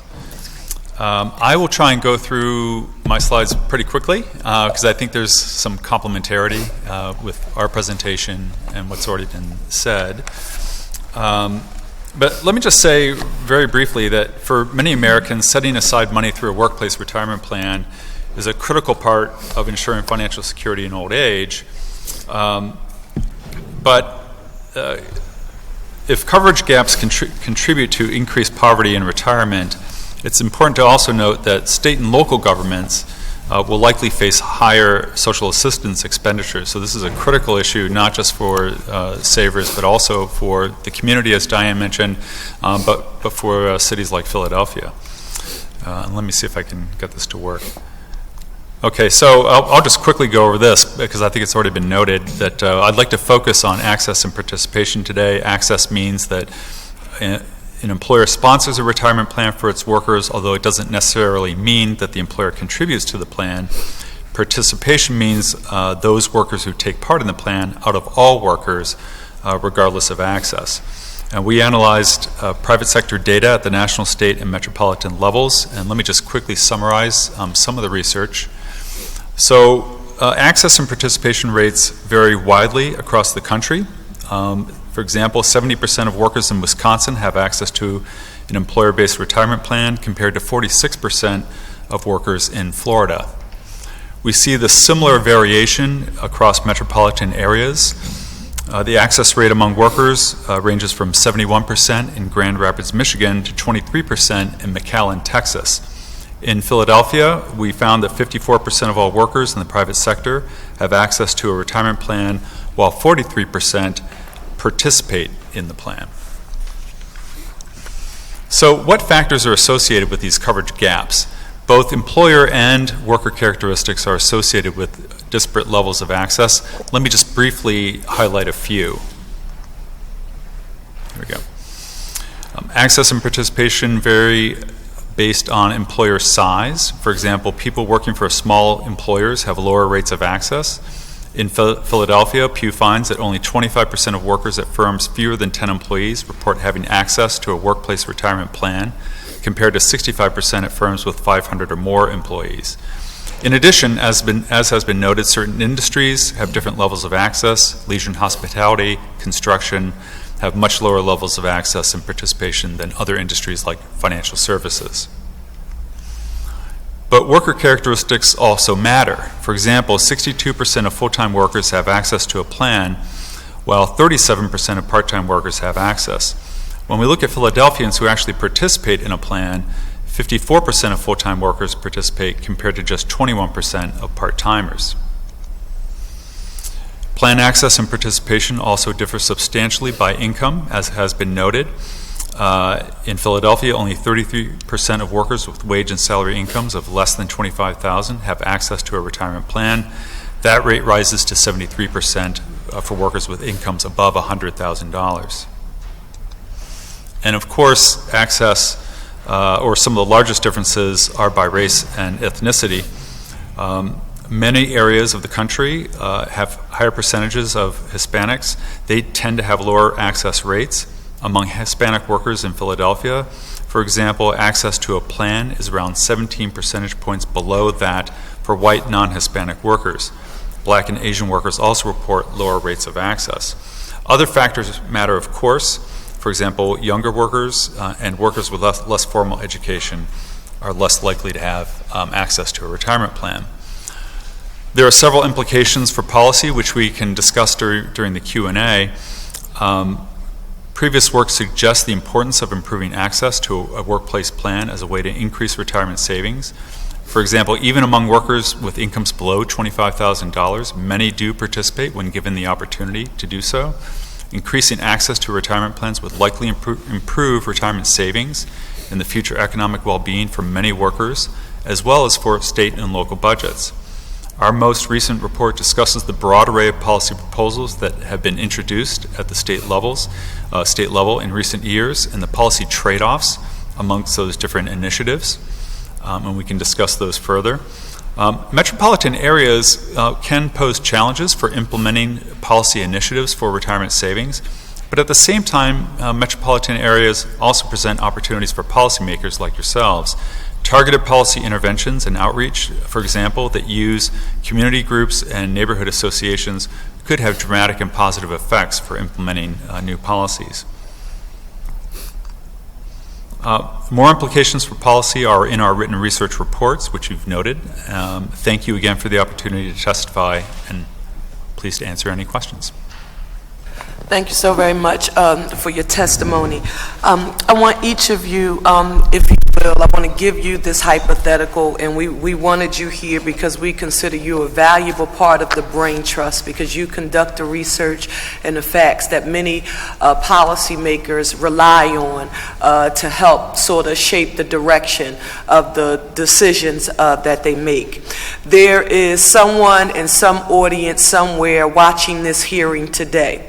They're thinking about your comments, Monique, in regards to the Social Security fix needed to address this crisis. And there is someone somewhere who is saying it is the federal government's responsibility to do exactly what Monique mentioned and fix our challenges with our Social Security system. And there is no role for cities like the city of Philadelphia to be engaged in this discussion. And if you do want to find a fix, it should literally come from the state government. And so with that being said, I want you to give me your response about whether or not municipalities have a role in this discussion, and should we even be a part of it. Second, I want you to tell me about any other municipalities, large cities across the U.S. who you know are generating discussion about this issue, and what are some of the potential thoughts. They don't have to be anything that's etched in stone, because I don't think any other city has etched anything in stone, but it is your, what you do on a daily basis is keep your fingers on the pulse of what's happening. So if you could each sort of just provide some input into those comments. And let me also note for the record that we've been joined by our Vice Chair, Councilman Brian O'Neill, and I do need to state for the record, we are on the second panel, the third panel right now, Councilman O'Neill, but I want all of those in attendance to know that Councilman Brian O'Neill, aside from being a vice chair of this committee and a long-term member of this body, is the sort of ranking and veteran member an active participant of the National League of Cities. So obviously, all of the information and the table that he has access to voice his concerns regarding this issue is extremely important. Hate to put you on the spot, Councilman O'Neill, but it is important when you're at the table with leaders of other municipalities across the state. And you might as well put it in Pennsylvania Municipal League, too. And the Pennsylvania Municipal League, so thank you. You want to go first? Sure, I'll We'll go give you first. the chance to do that. Thank you. As to your first question as to what's the role of the municipality versus the state versus the federal government, I'm not here to advocate for one versus the other. I think there are pros and cons with different approaches. Obviously, if you have a federal solution to these problems, and they are problems, you impact more people. There is an argument for uniformity, particularly if you have employers that are operating in different jurisdictions across states and different cities. Having a standard set of rules for retirement benefits is obviously a good thing from their perspective, and it's a good thing for workers who might be more mobile today than they were in the past. That said, if there's inaction at the federal or state levels, I think it's certainly appropriate for cities like Philadelphia to look at what's available for them to do. There's certainly a large city like Philadelphia can impact a lot of people within its borders, the workers who come and work here and live here every day. So absolutely, I think there's a role for our cities to at least explore what the options are for them. In terms of municipalities, and I certainly welcome comments on this to augment my knowledge, obviously New York City is one of the cities that are looking at this issue. We've heard reports of the city of Seattle that are interested in this as well. So that's as far as the extent of my knowledge. I would sort of echo, ultimately this trend towards defined contribution accounts says that every household has to be concerned about retirement savings. And to a large extent, you at the city council level are the closest to those people in your community who have this concern. So you hear it first. Social Security is an important program. I agree with Monique. We need to fix Social Security, and we can do that. We also need to have the political will. Just yesterday, I was at a meeting in a bipartisan group, talked about some reforms of Social Security that they've been able to come up with. They may not please everyone, and ultimately, that's part of politics, is coming to that compromise. I know that, having worked in the U.S. Congress as a staff person, finding those compromises are important. And sometimes it takes us a while to get there, but I think as our Tony mentioned, one of the things that we're doing when you move to a defined contribution plan, compound interest is your most important tool. And every day that you wait to get a solution means you have to put more money, and compound interest doesn't work as well for you. And compound interest is really the miracle that makes those accounts work.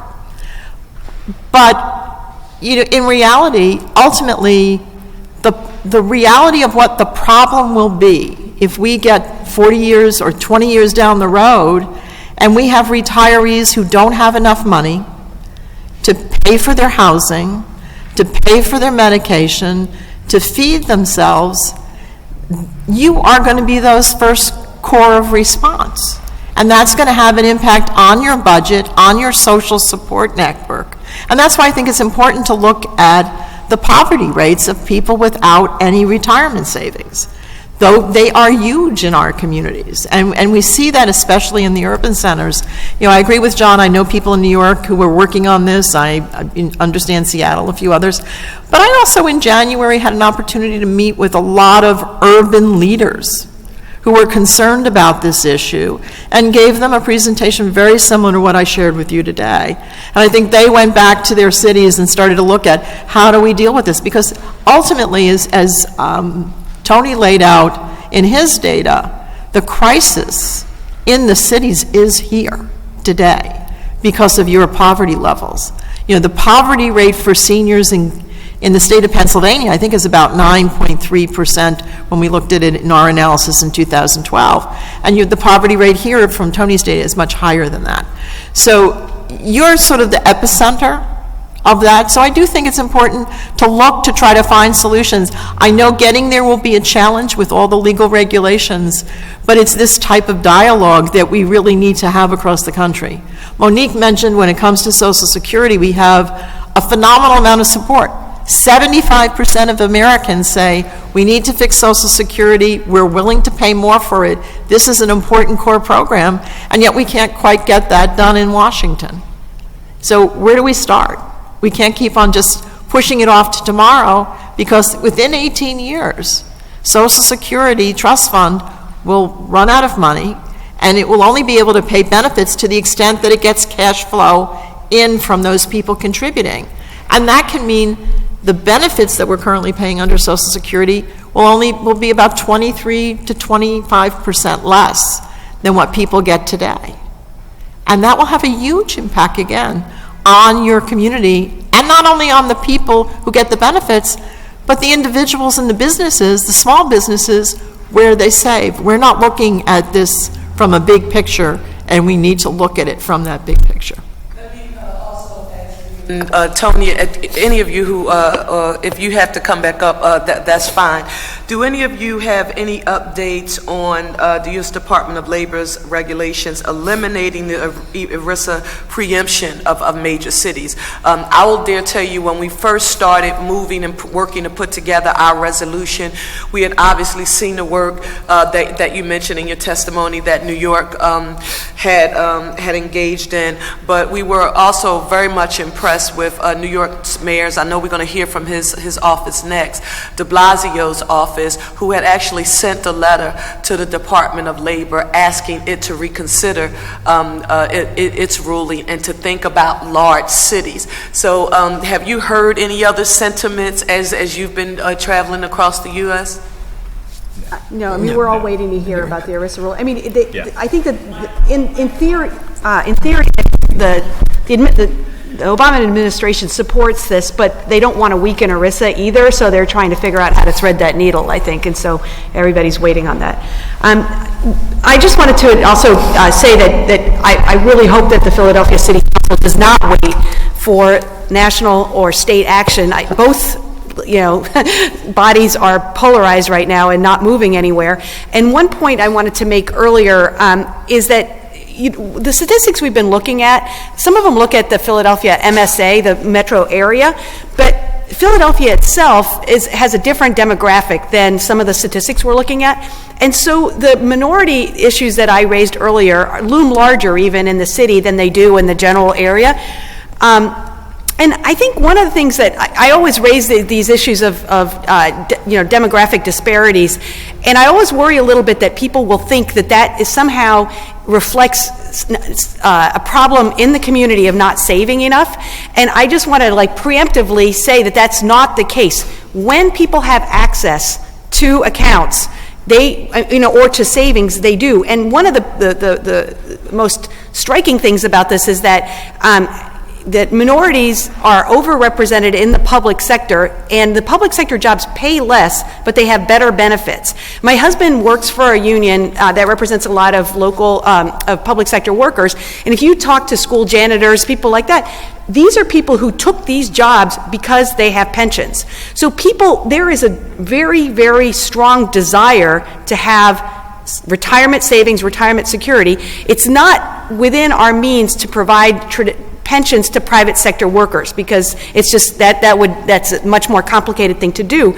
But please do not think that the problem of lack of savings in less educated or minority or lower paid communities reflects not a desire to save. It's a lack of access to appropriate low cost, low risk savings accounts.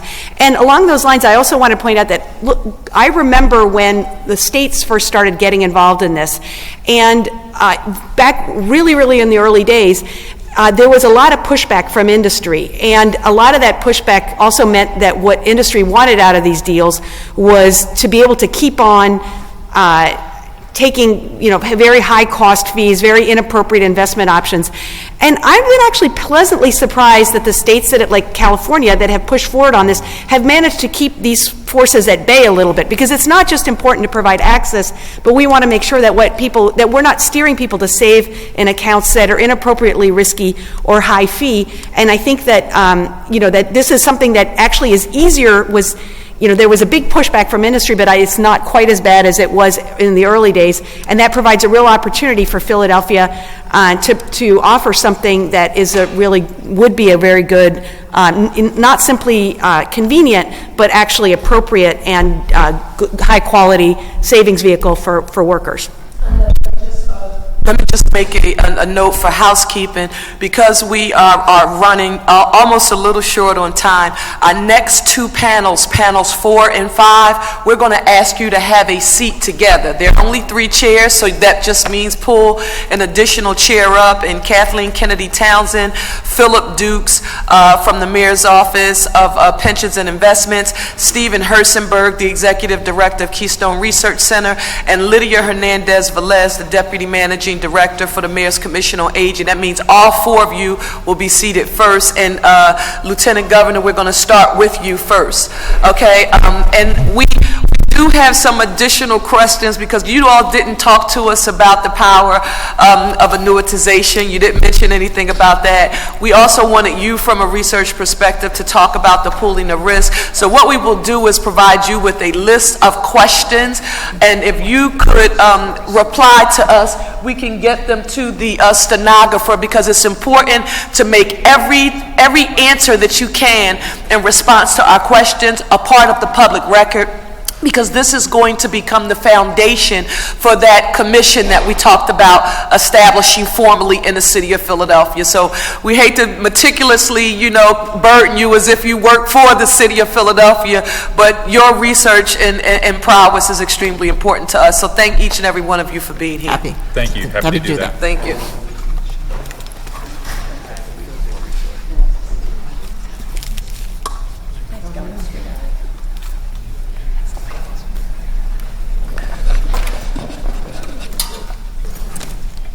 How you doing? Again, when you start, just please identify yourself for the record. Steve, how are you?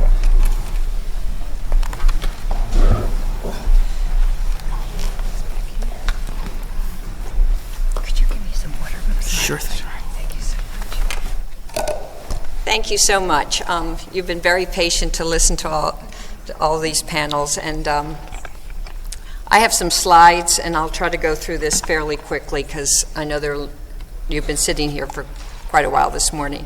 As you've heard before, people are worried about retirement. 77% of Americans are more worried about retirement than they are about death, and 82% of... How does this work? Oh, I have to do it. Oh my gosh. And can you please start by identifying yourself for the record? Oh, me. I'm Kathleen Kennedy Townsend. I'm the former Lieutenant Governor of Maryland, and I was chair of the task force in Maryland on retirement security. And just this legislative session, we passed legislation on retirement security, which will go into effect next year, which I will talk about. So here we have the scary idea that 77% of Americans are more worried about retirement than they are about death, and 82% of Americans with children are more scared about retirement than they are about death. And that comes from Diane Oakley's research. Thank you, Diane, who you heard about earlier. What we found in Maryland is that although 52% of Marylanders have a retirement plan, it's gone down 10% in the last 10 years. And as you've heard over and over again this morning, it's worse for minorities than it is for the rest of the population. And Maryland is in pretty good shape because so many Marylanders work for the government. To get right to the point, we were very fortunate that Tom Perez, who is now the Secretary of Labor, was the Secretary of Labor in the state of Maryland and really made an effort to make sure that the states would be able to have a safe harbor if they wanted to pass legislation that would not be under ERISA. I personally like ERISA, so I thought that was unfortunate that so many states don't want to be under ERISA, but that is a personal view on my part, and I can get into why I think ERISA is fabulous, but many states don't like it. They are ignorant, if you ask me. Now, there are three different ways that I think you could develop a plan that would help your private sector employees,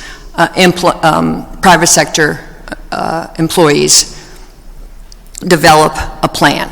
One is the individual retirement account, which is really what 5 of the states are doing. One is the multiple employer plan, which is the one I would like, and the other is the clearinghouse, which I think is a terrible idea. 2 states have gone down that path.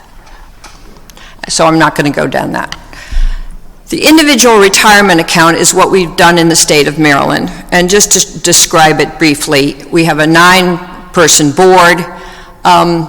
We have a range of options that the board will develop, and we'll have a default option.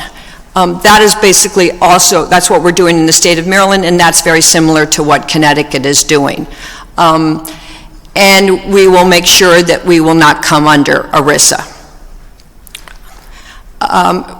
To be eligible, it will, the most interesting thing, and I think that what you should look into, what we decided to do in Maryland is to require anybody who has an automatic payroll deduction. It applies to everybody who has an automatic payroll deduction, because we thought that would make it easy. So it wouldn't really cost businesses very much to do if it's automatic, because they just have to add another line. If they don't have an automatic payroll, it would be a pain in the neck to actually have to comply with this. So I suggest that you do that. You know, don't do it by number of employees. Don't do it 25 employees, which they do in Illinois, or 10 employees, or 5 employees. Basically, automatic employees. And that should cover, at least we think that covers about 90% of employees. The very small businesses don't do it, but it should cover about 90% of employees. And we also, in the state of Maryland, said that employees of non-participating employers may elect to participate. So if you are in one of those 2 employee, or you are an employee of one of those teensy tiny businesses, you can say, hey, I want to participate in the program. You can do it. Okay? And I think that's interesting and important. Now, this is, I don't know if any of you can see this slide, but basically what this slide shows is what happens if your contribution rate is 3% or if your contribution rate is 6%. And what we took is the average, what an average employee makes. An American, average American makes. Starts at $25,000 and over the course of his career makes $46,000. I expect that that's probably higher than in the city of Philadelphia. But what you can see from that slide, and it's really depressing to tell you the truth, and this is why everybody who said that we should increase the amount of Social Security is completely correct. You can see that the Social Security paycheck is 30% of final salary. So if you just have to rely on Social Security, you're 30% of salary. That's it. If you contribute 3% of your salary in this IRA that makes, and you can go through the market assumptions if you went, you can get another 12% of salary, which brings you up to 42% of final salary. And if you contribute 6%, which with an automatic enrollment, you can do that. You can go up to 54% of final salary. Now, what the studies have shown, that people who make under $32,000 a year, under $30,000 a year, if you do automatic enrollment, will go from 27% participation to 67% participation.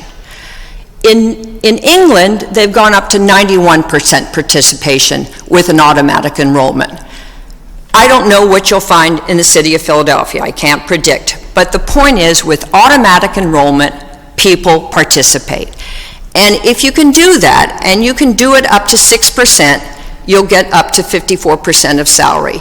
There are some people who would like it with an automatic escalation, which we did not include in this slide, that you want to escalate up to 10%. At 10%, people start to drop out, so I would not recommend it. Okay, I'm now going to skip the next slide because that shows you how expensive this might be if you want to get into that, but I'll talk to you that offline. If you actually pass this, we can get into how expensive this is. There are some states that didn't put any money in their budget. Maryland is putting money in the budget because we decided we wouldn't raise money in the private sector. California decided to raise money in the private sector. Connecticut and Maryland decided to put money in the budget to pay for this. We're not, and the way it works in Maryland is we put the money in the budget, and then once we make money off of our great investment returns, we'll pay it back. I'm not going to get into that. That's just too confusing for everybody and not worthwhile for today. Now, that's the IRA plan. The plan that I think is a better plan is under ERISA. And why do I think it's better? Number one, because you can get the employers to contribute, which is a good idea. You can get more money that way when the employers can contribute. Two, you get much more protection for the employees because you've got this federal government that says we should protect employees, which you don't get through an IRA. And I think that's a much better idea, and you get spousal protection under the IRA. If you don't do that, the city of Philadelphia can do this, and this is what Connecticut has done, has said, we would like the similar protections that ERISA offers. But then you have to develop your own governance and your own enforcement rules rather than have the Department of Labor do it. And that's a cost for the city of Philadelphia to do that enforcement. The only problem is you cannot require employers and employees to do the ERISA rules. You can just make it very attractive, whereas you can require the IRA rules, and that's a big difference. But you can, which is what the state of Massachusetts is now trying to do, is make it so attractive to do this that they won't do the IRA. That's the end of my presentation. I think that if you're really interested, I'll come and talk to you in greater detail. Thank you very much. Good morning, Chairwoman Parker and fellow council members. My name is Phil Dukes. I'm Senior Policy Advisor and Counsel to the New York City Mayor's Office of Pension and Investments. As you've heard from more than one person this morning, retirement insecurity is a clear and present crisis across the United States. While many states have been leaders in attempting to bridge the gap, larger cities such as New York have also recognized the looming crisis and are taking action. Mayor de Blasio, working with the New York City Council, Public Advocate, Comptroller, and others, have been leading an effort to provide real retirement solution to those employees whose employers do not provide retirement options.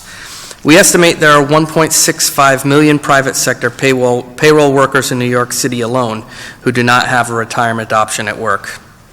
To that end, the city has been working on legislation that would establish a citywide retirement option called the Saving Access New York Retirement Program. The legislation is nearly ready for submission to the City Council. The program as presently envisioned would have the following components. As an overview, the program would be managed by a board. It would require mandatory participation with an automatic payroll deduction from employee paychecks with an employee opt-out. Employee funds would be deposited into a default Roth IRA with the option to convert to a traditional one. There would be a default rate for automatic payroll withdrawals with a decrease and escalation option. The deposits would be invested in a default target date investment fund with an opt-out to other board-approved investment options. The program would be managed by a third-party administrator. As proposed, all employers located in the City of New York with 10 or more employees who have had 10 or more employees without interruption for 2 years and who have not offered a retirement plan in the last 2 years to its employee would be mandated to participate in the program. All monies collected by employers must be forwarded to the program administrator by the employer in a timely manner, and the plan contains penalties for failure to remit in a timely manner and for failure to enroll employees. Eligible employees will be those who are 18 or older, employed full or part-time by a city employer, and whose employer has offered no plan in the past 2 years. They would be automatically enrolled. The default rate we've determined at the beginning would be 3%, which would be deposited into a Roth IRA. Employees may opt out of the program entirely, may opt to use a standard IRA instead, and may opt to have automatic withdrawals increased or decreased from the default rate. To protect enrollees, initial deposits are placed in an escrow fund for 90 days, giving the employee the option within that time frame to opt out of the program without penalty. Once past the 90 days, the funds are deposited into target date investment with an opt-out to other investment options to be approved by the board. Separate records would be kept and available for each employee account.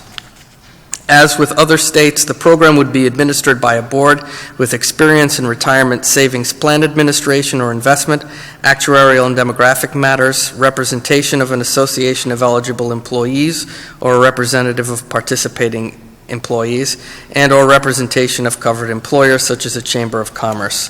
The role of the board would be to establish the parameters of the program, preparing an RFP and hiring a third-party administrator, hiring employees, rulemaking, reviewing and approving the investment options designed by the third-party administrator, and overseeing an annual audit of the program.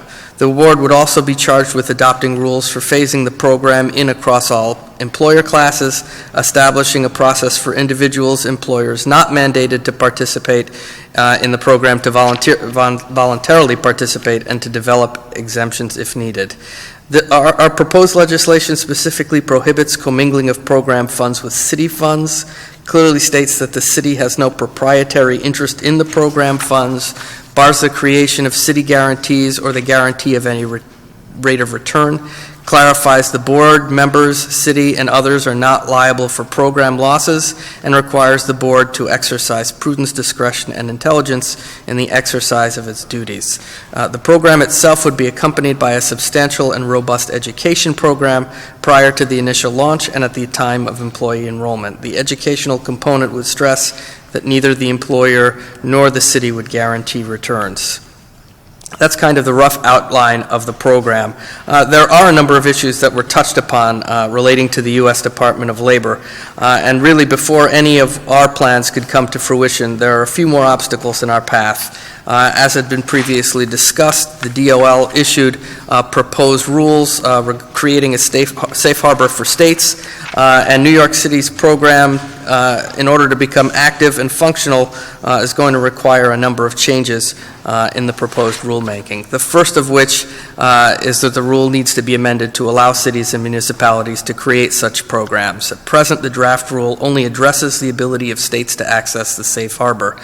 Secondly, the rule has to clarify what the duty of the states, cities, or municipalities have, making it clear that they either are or are not responsible for security against employer malfeasance, misfeasance, and an overall guarantee against any and all losses.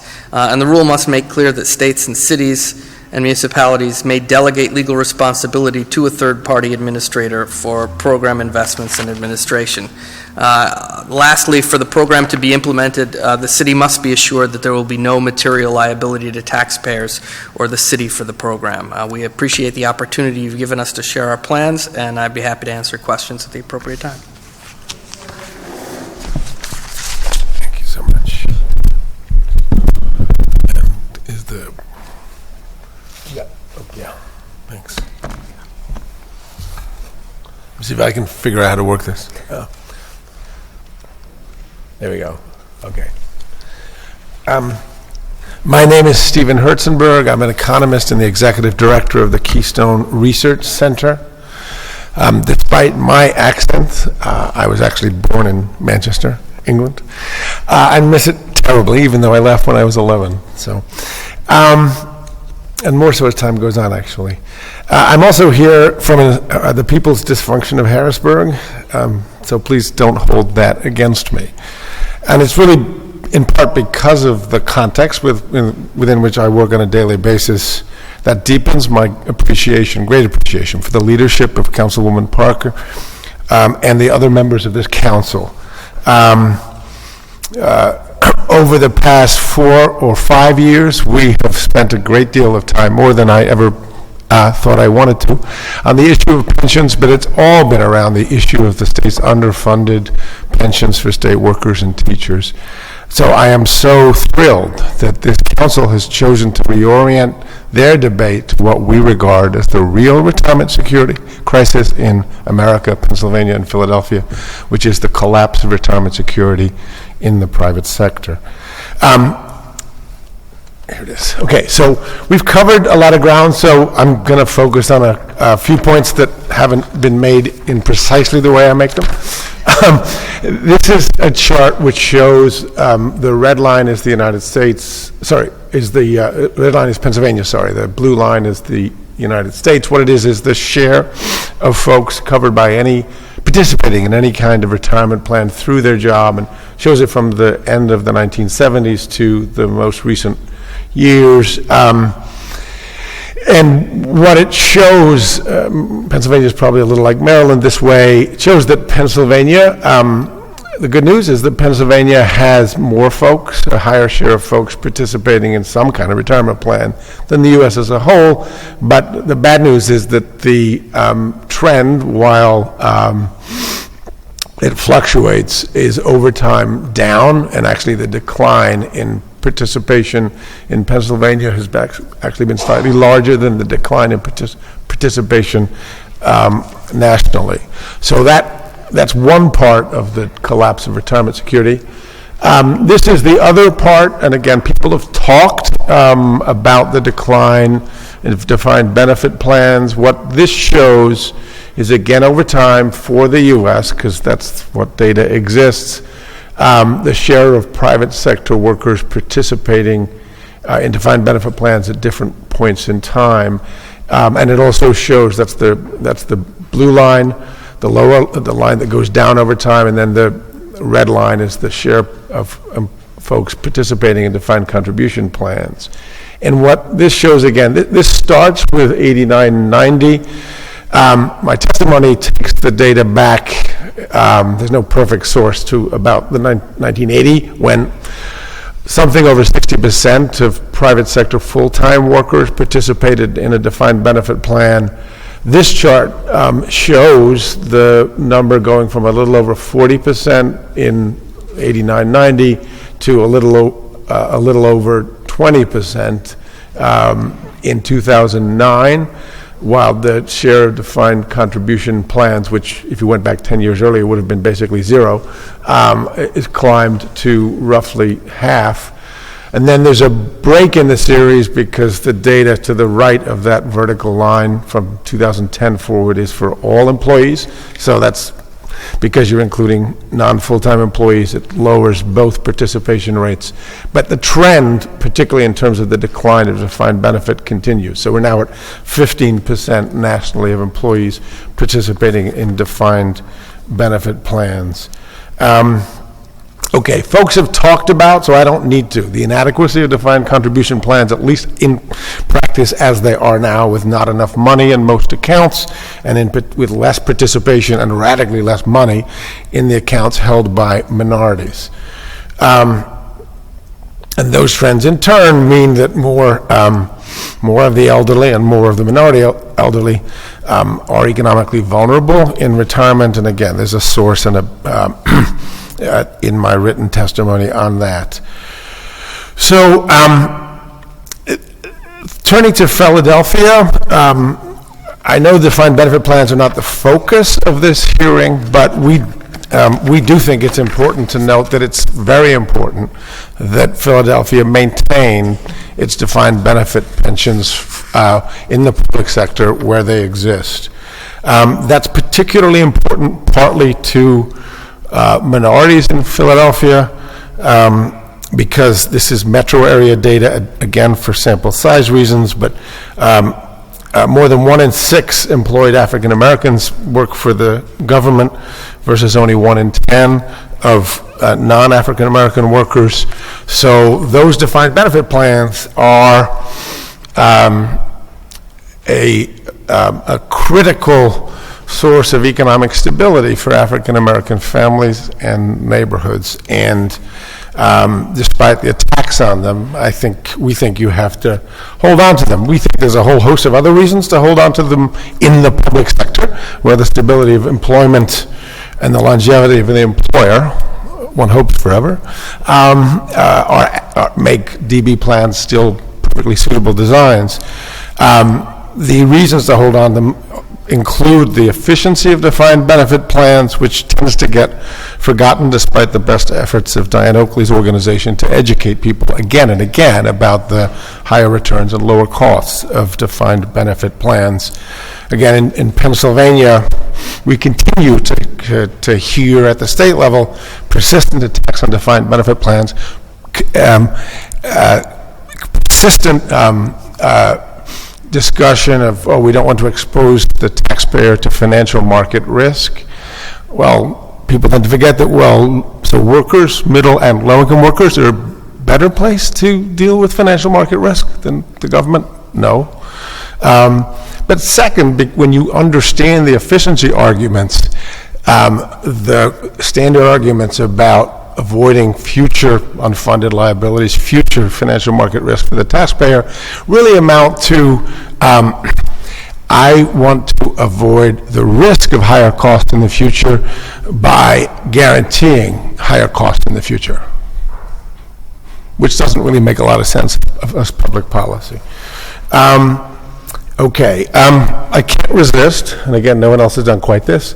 Another part of the standard debate, and I know you deal with this here too, as well as in Harrisburg, is relentless repetition of the size of unfunded liabilities and the use of polemical language like generational theft to try to get typical non-public sector workers think that the biggest reason their after-tax wages aren't going up is because of the cost of public sector pensions and the size of these unfunded liabilities. So what this chart shows is that actually unfunded liabilities, the 5.3 billion, I think, in Philadelphia, are actually pretty small compared to the transfer to the 1% in Philadelphia and in the metro area because of the increase in inequality since the 1970s. So the bar on the left is the annualized cost of paying down that 5.3 billion, assuming you pay a 30th of it each year. And then the next two bars are the transfer billions and billions of dollars between 3 and 4 in Philadelphia alone, on the order of 13 billion in the 5-county area on an annual basis to the 1% because of the increase in inequality. So again, we think basically the harping on unfunded pension liabilities and the use of polemics like generational theft is a fairly self-conscious effort to distract from the much bigger problem of rising inequality. Okay. So our 2-point policy prescription on pensions for a decade has been, first of all, create some kind of retirement security for all, for the folks in the private sector with nothing, as you are talking about doing now here in Philadelphia. And second, adequately fund, stop pretending the funding each year is voluntary, and shore up defined benefit pensions. So in terms of that, again, we support very much the kinds of directions that you were exploring. Our testimony talks in more detail about the Connecticut example, but I don't need to go over that ground because it's covered in writing and it's been covered conceptually by the Lieutenant Governor.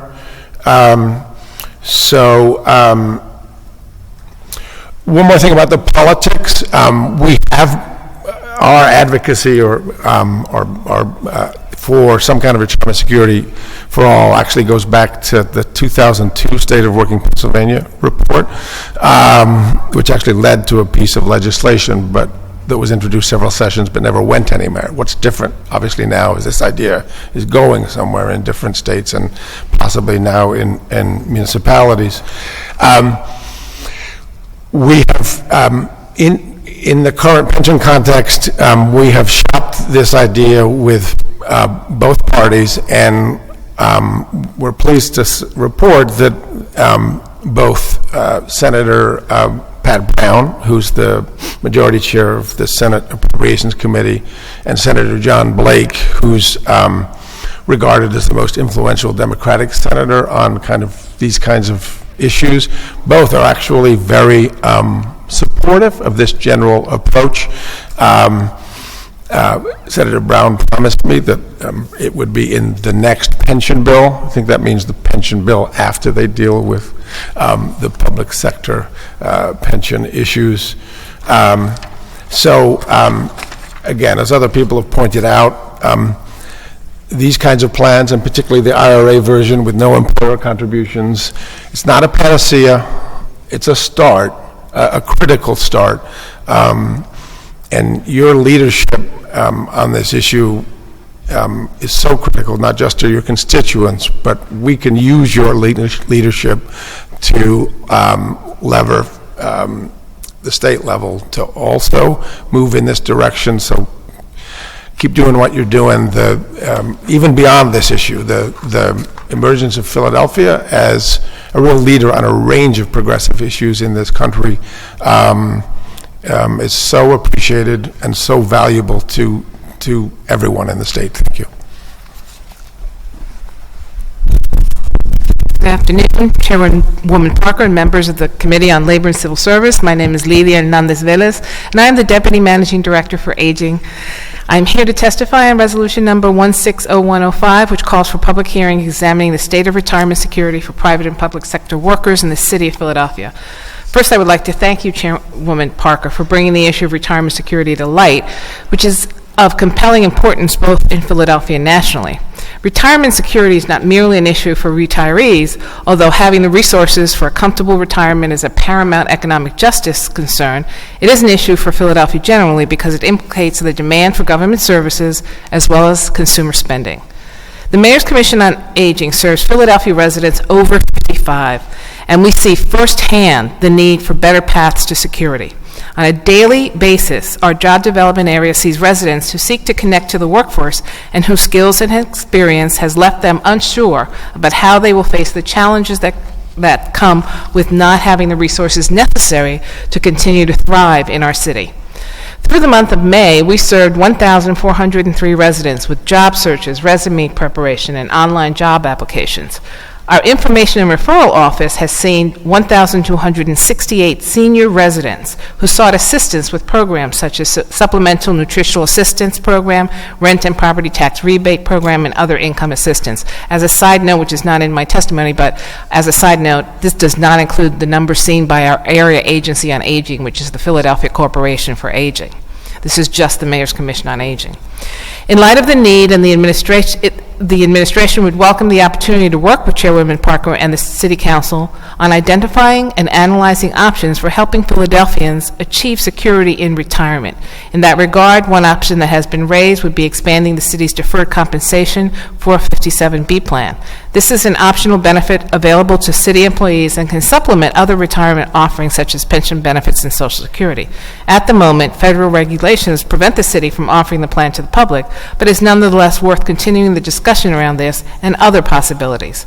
Accordingly, we look forward to sitting down with any and all stakeholders to further the dialogue on this important issue, and thank you for the opportunity to testify, and I would be happy to answer any questions. Thank you all so very much for your patience, and we know some of us are racing to catch trains and things of that nature. Let me start with Councilman Taubenberger, who has a question. I do, and I wanted to thank the panel for taking, not only this panel, but all the panels, taking the time out of their busy schedule to give us their advice, and it has been very bluntly eye-opening. And I want to also thank our chair, Councilwoman Parker, for putting this forward so a proper discussion can be had. I do have one question, and that is directed to Mr. Philip Dukes, Senior Policy Advisor to New York City Mayor de Blasio. And thank you again for your testimony. But you're putting together a program, Saving Access New York Retirement Program, which I believe then would be legislation. Yes. Also, so I get this correct, and I appreciate the detail, but you then also have some areas of enabling legislation or policy changes for this even to work. Is that correct? Correct. There is essentially what you could politely call a kill switch built into the bill, that if the DOL does not change the rules, we obviously cannot proceed if states are the only approved participants in this safe harbor. Obviously, that stops us, but there were a number of areas in the DOL rulemaking that were very vague. They used terms like safety and security of funds without defining what that means. Okay. Are we the financial backstop for any possible thing that could happen in the program? Yeah. Or is it when the board engages in malfeasance or doesn't follow its fiduciary responsibilities? They're very different standards. So we need clarity on what exactly we are walking into under those rules, and the legislation has a provision. Would that also be legislation or just policy changes by the Department of Labor? We have, or both? Under the bill as it's proposed at this moment, the last time I saw it, essentially the Director of the Office of Management and Budget and the Chief Counsel for the corporation have to sign off on the fact that there's no material liability to the city and that we fall under the safe harbor in a way that doesn't expose us again to the material liability. Without that, they won't sign off, and then the bill just stalls. So we want to make progress. We want to move this forward, but... And in that case, your bill would not be introduced or will be introduced, regardless? The bill is going to be introduced whenever the City Council decides it's going to do it, and it is not reliant on signing off on essentially the kill switch. I hate using that word, but that's what it is. We're going to move forward in the hopes that the DOL issues rules that satisfy everyone, and then the program can move forward. Okay, all right. Thank you very, very much. If there are any other questions, otherwise I'm within... We know you have to go, but you have to let me state this for the record, and please deliver this message to Mayor de Blasio. Second paragraph of your testimony, you describe what is often difficult for cities across the nation to do. Mayor de Blasio, working with council, and your public advocate, who's a dynamo, and the comptroller, who has more skin in the game and has conducted research on this issue for a very long, long time, and others, that you've been sort of working using a collaborative approach to come up with what the potential solution will be. And that is often very difficult, and the most challenging part of governance is allowing all of these different entities to sort of come together and work together. So in this instance, you know, although Philadelphia is the city of first, let me just say, when it comes to studying the issue of retirement security on the municipal city level, we need to say thank you to New York City for your leadership, because everything that we did to prepare for this hearing today was in essence patterned after the work that was done in New York City. Our controller has also completed a report. We're going to have his testimony included in the record for this hearing today, but New York has served as the foundation. So thank New York City for your leadership. I'll be certain to pass that along. Thank you very much. And I second that motion of praise. Thank you. Lieutenant Governor, before you go, you'll have to describe this for us. A major issue for us, and we had this issue to come up about sort of portability, access to lump sum. Yes. Access to lump sum versus the power and stability of being able to guarantee an assured income via an annuity, and how that impacts the overall economic stability of a community. Because you talk about the role that concept played in Maryland. So, can you please turn your microphone? Yes. First of all, you asked about Connecticut, and Connecticut, in their plan, originally said it would be 50% of what was. First of all, the law originally said it should be a guarantee, and second of all said that 50% would be defaulted into an annuity, and the other part should be an annuity unless you opt out. That was how it was originally done. Through the testimony, they realized the guarantee would be too expensive, so they didn't do a guarantee in the final legislation. And they are still looking at the annuity. We like an annuity a lot, and so we're a big fan of an annuity, and that's what I showed you on my slide, which is how much would you get per month. And that's because the whole idea is, who cares about a lump sum? The issue is, what is your monthly payment? And so that is the way we wanted to think about this, not as a lump sum. What I learned, however, is not to use the word annuity, because an annuity is a word for the life insurance companies, and monthly payment is used by both financial firms as well as life insurance companies, and so it's a term of art for life insurance companies. So I was slapped down royally when I used the word annuity, just so you know. So I would use the word monthly payment if you go forward on this. We couldn't use a guarantee because it was just too expensive. What I suggest, there are a number of ways that the question of how you go forward on the guarantee is difficult. I am not the best person to talk about this, but I would suggest that you get in touch, and I will put you in touch with a person who is a very close friend of mine, Arun Mudaliar, who has suggested that you do, that the Treasury Department offer long-term bonds, 20-year bonds, retirement bonds, which would be, he thinks, an appropriate way for basically low-income people to get a guaranteed return. Because he says, why you're asking people to put away their money, and you don't want them to put any of their money at risk. So that's one idea that would give them a guaranteed income. They wouldn't get the high return, but they wouldn't lose money, and they would get a return when they retire. So that's one option that I think is worth putting on the table. So that's my answer. That's my best answer. The problem is guarantees are expensive. On the other hand, you're working with people who you cannot they're not allowed to lose money. So. Lieutenant Governor, thank you so very much for your testimony. And while this will conclude our hearing, I want to just note for the record or reaffirm that tomorrow this City Council of Philadelphia will be introducing a resolution calling for the creation of a task force to develop a concrete plan on how to address the issue of retirement security in the private sector only, since public sector employee benefits are achieved via collective bargaining, and our mayor has put together a task force to deal with present in ongoing negotiations, along with our overall pension challenges. So council, the mayor, and stakeholders in our region are working together.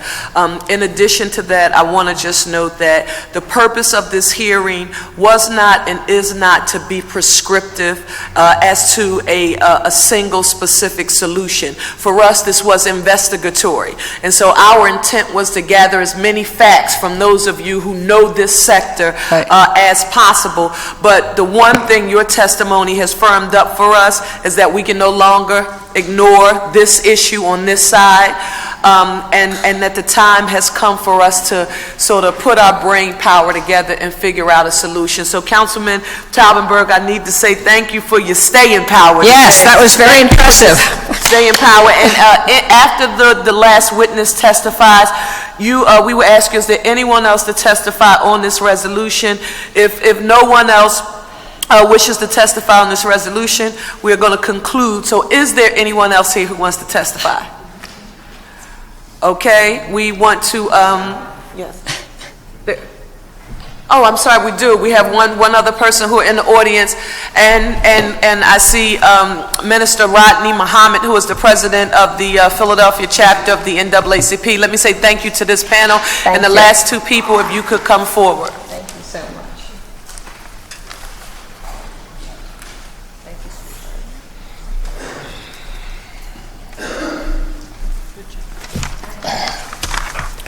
Thank you so very much, and could you just state your name for the record? Name is Charles Donaldson, member of ASME, retired city employee of 38 years. Before I start my statement, I was very impressed by the facts, which some of them I knew, that the dire state of retirement for city and private sector employees. Being a city employee, I was more interested in our dedicated pension.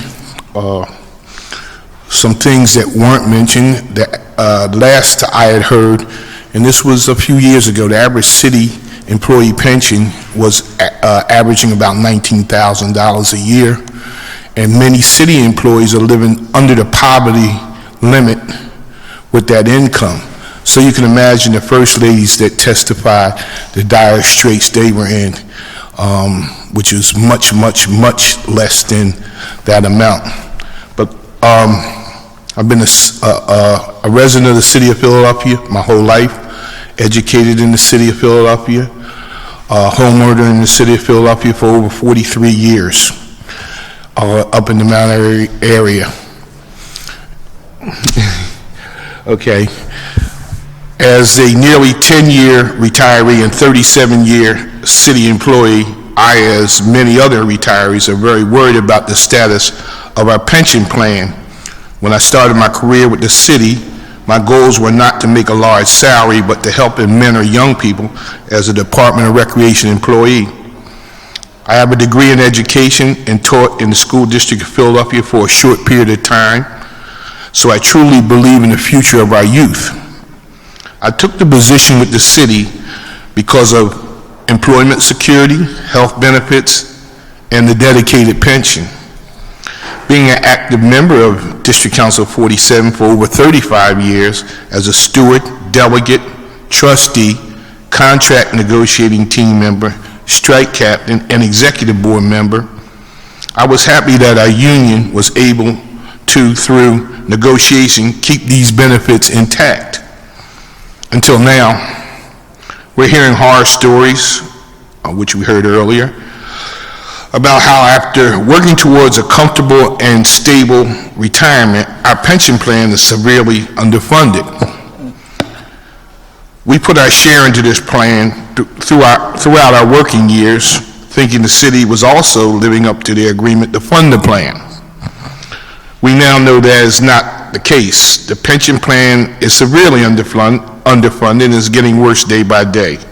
Will the day come when we see our pensions cut like some other large municipalities in the country and have to worry about how to pay for health care, deductibles, food, and other essentials?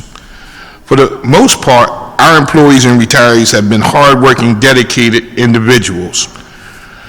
We as retirees have done our part serving the citizens of Philadelphia. We are demanding that the dire situation, which we heard today we're working on, with our pension plan begin to be straightened out as soon as possible.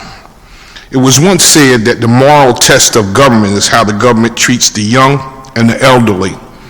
Our young and elderly need attention now. Thank you for allowing me to give this testimony.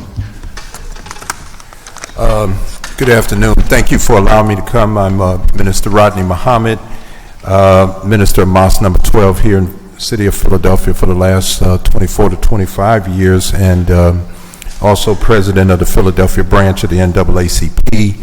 But aside from ministry, which cut off a career I was building at one time, I was, the last school attended was DePaul University. I'm an accounting major in finance by education and training. I also carried a Series 6 license, which licensed me to deal with financial instruments like mutual funds and other stock and bond products. I also carried a Series 22 license, which licensed me to deal with equipment leasing and real estate partnerships for building of skyscrapers in cities and that, and selling shares in many of these buildings. I also had a license to deal with variable contracts, another name that I think the Lieutenant Governor from New York could have used for annuities. But to say that I dealt with extensively with financial instruments and was a professional estate planner for companies, for individuals and groups. One of the things that I always remember is there's 3 periods in life. The first period is the learning period. And during that time when people are growing up and being educated, one of the things that happens is in America is that people are educated, but they're educated in a way that they can go and command a greater dollar for what they know, but they're never taught, despite what you take in college, they're never taught how to handle that money once they make it. And so the learning period is crucial because it takes you into the next most crucial period, which is the earning period. The earning period is the productive period of a person's life, which should then take them into stage 3, which is the golden age. The golden age says now that they have put a good nest egg together to be able to live off of. But unfortunately, this has not been the case for far too many, and the problem is worsening.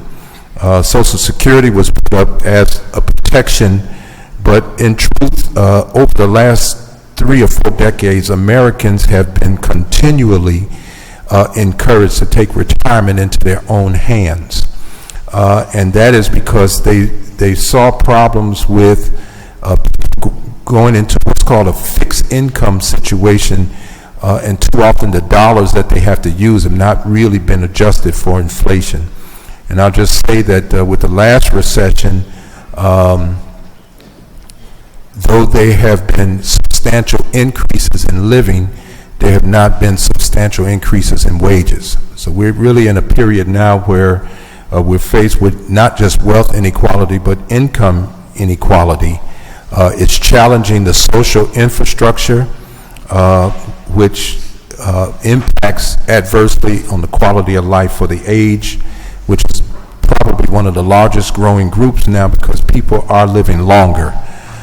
So to abbreviate the rest of this talk, because there's not enough said about it, I want to thank you, Councilman Parker, for leading the way to bring us back to some of the things the NAACP is concerned with, because though some of the harsher realities like police brutality, the mass murdering going on in the cities and the carnage that we see every morning, these more brutal crimes, the softer crimes, are not being discussed enough. Mortgage denials, the failure to get promotions that have taxes attached to them, and many other things. And one of the studies shows that just African Americans alone will suffer under mortgage denials a loss of $82 billion in wealth in the next decade. That's predicted.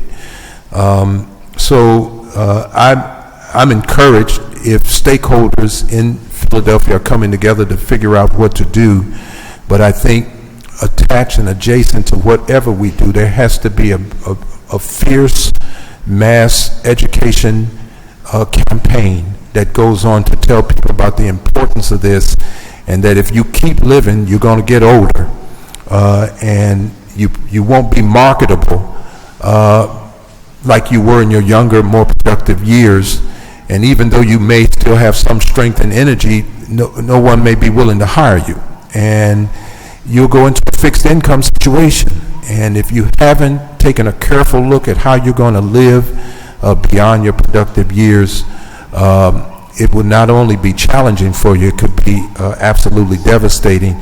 And I just want to say that to show that the troubled times that we're in now economically, it's predicted that 40% of the millennials, Generation Y, are going to return home to live with their parents.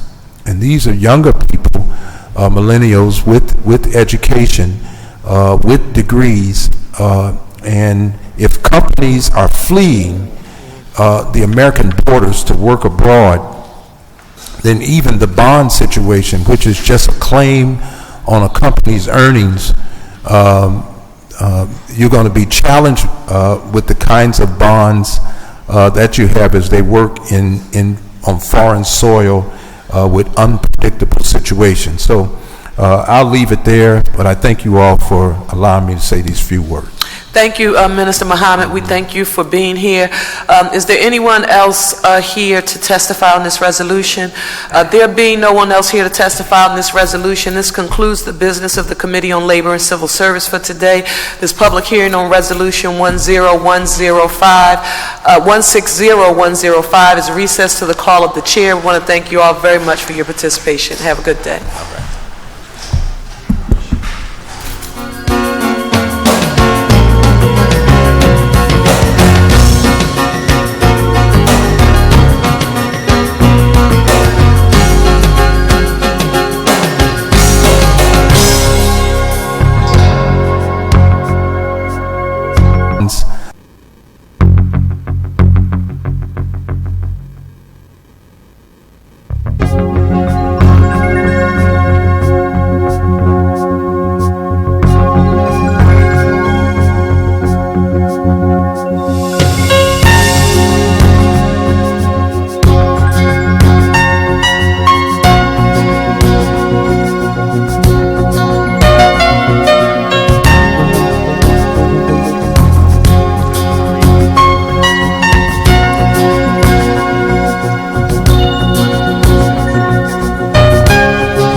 Council President Clark, and myself, Bill Greenlee. Ms. Marconi, will you please read the title of the first bill before us? Bill number 160398, an ordinance to amend the Philadelphia zoning maps by changing zoning designations of certain areas of land located within an area bounded by 21st Street, Oxford Street, 20th Street, Master Street, and Ridge Avenue. Thank you. Mr. Gregorski, good morning.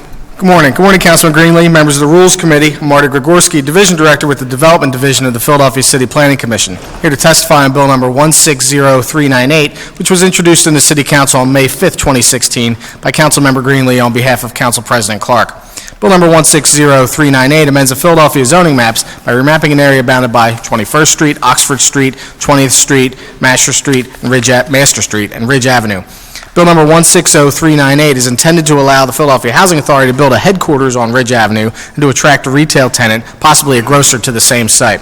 This rezoning will advance the recommendations of the Lower North District Plan, part of the city's comprehensive plan. The remapping is intended to reposition concentrations of vacant land along Ridge Avenue for retail and encourage residential and commercial uses on upper floors of the buildings. The City Planning Commission at its meeting of May 17, 2016, recommended Bill number 160398 for approval, and I'd be happy to answer any questions at this time. Thank you. Any questions for Mr. Gregorski on this bill? Seeing none, for the record, we have a letter from Michael John, Senior Executive Secretary, PHA, in support of this bill. Anyone else here to testify on bill number 160398? Seeing none, Ms. Marconi, please, our next bill. Bill number 160460, an ordinance to amend the Philadelphia zoning maps by changing the zoning designations of certain areas of land located within an area bounded by Diamond Street, Franklin Street, Burke Street, and 9th Street. Mr. Gregorski. Good morning, Councilman Greenlee, members of the Rules Committee. I'm Marty Gregorski, Division Director with the Development Division of the Philadelphia City Planning Commission. Here to testify on Bill number 160460, which was introduced in the City Council on May 12, 2016 by Councilmember Greenlee on behalf of Council President Clark. Bill number 160460 amends the Philadelphia zoning maps by remapping an area bounded by Diamond Street, Franklin Street, Burke Street, and 9th Street. This bill is intended to correct zoning and to advance the goals of the River Wards District Plan, part of the city's comprehensive plan. Bill number 160460 is intended to allow the Philadelphia Housing Authority to build townhomes to replace public housing apartments lost when the Norris apartment high-rises were demolished. This bill removes obsolete commercial zoning to allow houses to be built by right and rezones the 8th and Diamond Recreation Center from CMX2 commercial mixed use to SPPOA active parks and open space. The Philadelphia City Planning Commission considered Bill number 160460 at its meeting of June 14, 2016, and recommended it for approval. And I'd be happy to answer any questions at this time. Thank you, sir. Any questions for Mr. Gregorski on this bill? Seeing none, anyone else here to testify on Bill number 160460? Seeing none, that concludes the hearing on the Committee on Rules. We are now going to our public meeting. Chair recognizes Councilman Jones. Thank you, Mr. Chairman. I move that bills number 160398 and 160, help me with those. 460 without my glasses, be moved from this committee with a favorable recommendation. I further move that the rules of council be suspended to allow first reading of this bill at our next session of council. Second. And please let the record also reflect that Councilwoman Sanchez, a member of the committee, is present. It's been moved and seconded. All in favor? Aye. Opposed? Hearing none, bill numbers 160398 and 160460 reported as committee favorably with a rule suspension. That concludes the Committee on Rules. Thank you all for your participation. Finance Committee is next.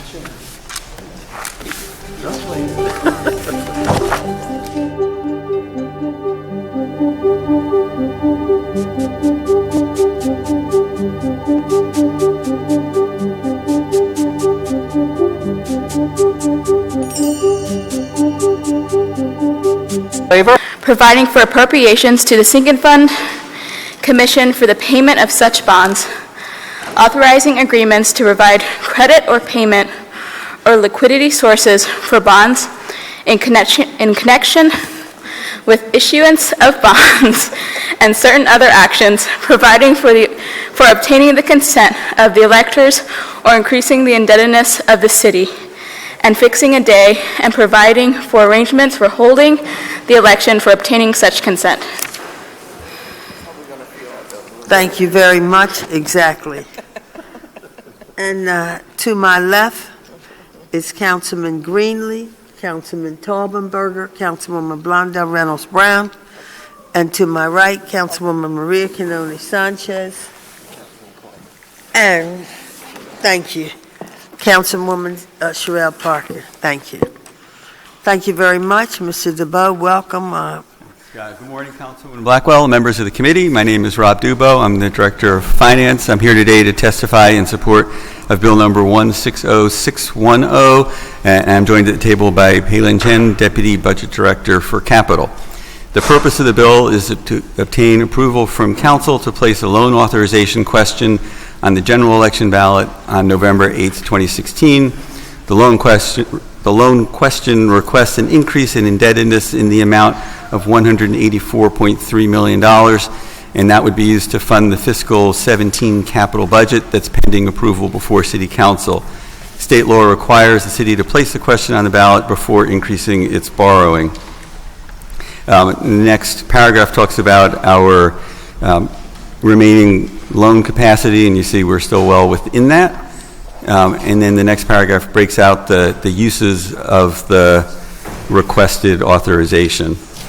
In order to provide appropriate time to advertise the ballot question prior to November 1st, we request that the bill be enacted today. Finally, attached as part of this testimony is the proposed ballot question requesting loan authorization from the electorate. I respectfully request that you report the bill out of committee with a favorable recommendation and that the rules of council be suspended to permit first reading at the next session of council. That concludes my testimony, and we're happy to answer any questions you may have. Thank you very much. Chair notes that Councilman O is here as well. Thank you. Thank you, Maria. Are there any questions? Any questions from Mr. DeBow? Chair calls on Councilman Greenlee for a motion. Excuse me. We will end the we will end this part of our deliberation, and when we'll go from a hearing to a meeting, and the chair recognizes Councilman Greenlee. Thank you, Madam Chair. I move that Bill number 160610 be reported out as committee with favorable recommendation, and that the rules of council be suspended to allow for first reading on next session of council. Second. It has been moved and seconded that Bill number 160610 be reported out of committee with a favorable recommendation, and also recommendation that the rules of council be suspended so as to permit first reading at our next session of council. All in favor, say aye. Aye. Any opposed? The ayes have it, and so the bill is passed. And let me thank all who are here and all who've come to testify, and all of you in the audience who came just to hear this bill. Thank you very much. We're adjourned.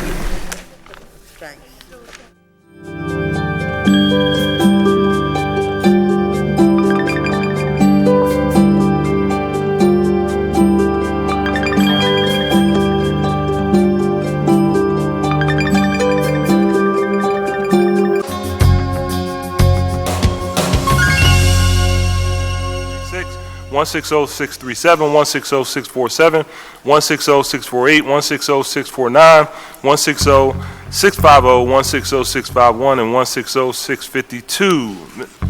Mr. Christmas, please read the title of the resolutions. Resolution 160634, appointing Mark Reed to the Board of Directors of the City Avenue Special Services District, and Resolution 160635, appointing Howard Warzak to the Board of Directors of the City Avenue Special Services District. Resolution 160636, appointing Jeffrey Goldstone to the Board of Directors of the City Avenue Special Services District. Resolution 160637, appointing Kevin Michaels to the Board of Directors of the City Avenue Special Services District. Resolution 160647, reappointing John Connors to the Board of Directors of the Center City District. Resolution 160648, appointing Jeff Deveneaux to the Board of Directors of the Center City District. Resolution 160649, reappointing Ronald Boland to the Board of Directors of the Center City District. Resolution 160650, appointing Darrell Adams to the Board of Directors of the Center City District. Resolution 160651, appointing Joseph Corradino to the Board of Directors of the Center City District. And finally, Resolution 160652, appointing Tom Zaff to the Board of Directors of the Center City District. Thank you, Mr. Christmas. The first witnesses to testify on these resolutions are Paul Levy, Executive Director of Center City District, and Terrence Foley, President of City Avenue Special Services District. Please come forward if they are here. Nick. Okay. Good morning, Mr. Chairman. Mr. Levy was called out of town yesterday, which couldn't be avoided. As special counsel for the district, I'm here on his behalf. We have two new appointees and 2 reappointments and 4 new appointees to the district. Thank you. Do you have any? Good morning. I'm Terrence Foley with the City Avenue Special Services District. We have 2 reappointments and 2 new appointees this morning. Thank you. That concludes your testimony. I submitted written testimony, so Thank you very much for you. Any questions of these witnesses? Mr. President? Yes. Can we just have on the record who those names are? The two new and the two reappointees? Certainly. For both Yes. Center City and, Yes. please, for the record, which two are new and which two are reappointed? Okay, Mr. Goldstone and Mr. Wurzak are reappointments. Dr. Reed and Mr. Michaels are new appointments. Dr. Reed? Dr. Reed is the president of St. Joseph's University, Okay. and we've always had the president on our board, and he is the new president. He's been there about a year now. Okay, then. Thank you. Thank you, Mr. President. You're welcome. Did you give your name? Nick, did you give your name? And we have 2 reappointments and 4 new appointees. And just state your name for the record again, we didn't. Excuse me. The names are... No, your name, your name. Nicholas Maley, Special Counsel to the Thank Center you. City District. Okay. Are there any other questions or comments from members of the committee for these witnesses? There being none, that completes the witness list. I would ask if there are anyone else here in the chambers to testify on the resolutions. There being none, that concludes the public hearing on the committee of the whole. We will now go into our public meeting, and the chair recognizes Councilmember Greenlee for a single motion on the 10 resolutions. Thank you, Mr. Chairman. I move that resolution numbers 160634, 160635, 160636, 160637, 160647, 160648, 160649, 160650, 160651, and 160652 be reported from this committee with a favorable recommendation, and further move that the rules of council be suspended so as to permit consideration of these resolutions at our next session of council. Second. Thank you. It has been moved and properly second that resolutions number 160634, 160635, 160636, 160637, 160647, 160648, 160649, 160650, 160651, and 160652 be reported from this committee with favorable recommendation and rule suspension so as to permit consideration at the resolution at our next session of council. All those in favor of this motion signify by saying aye. Aye. Those opposed, motion carries, and these resolutions will be reported from this committee with a favorable recommendation and rule suspension to permit consideration of the resolutions at the next session of council. That concludes the business of the committee. Thank you all very much. Thank you.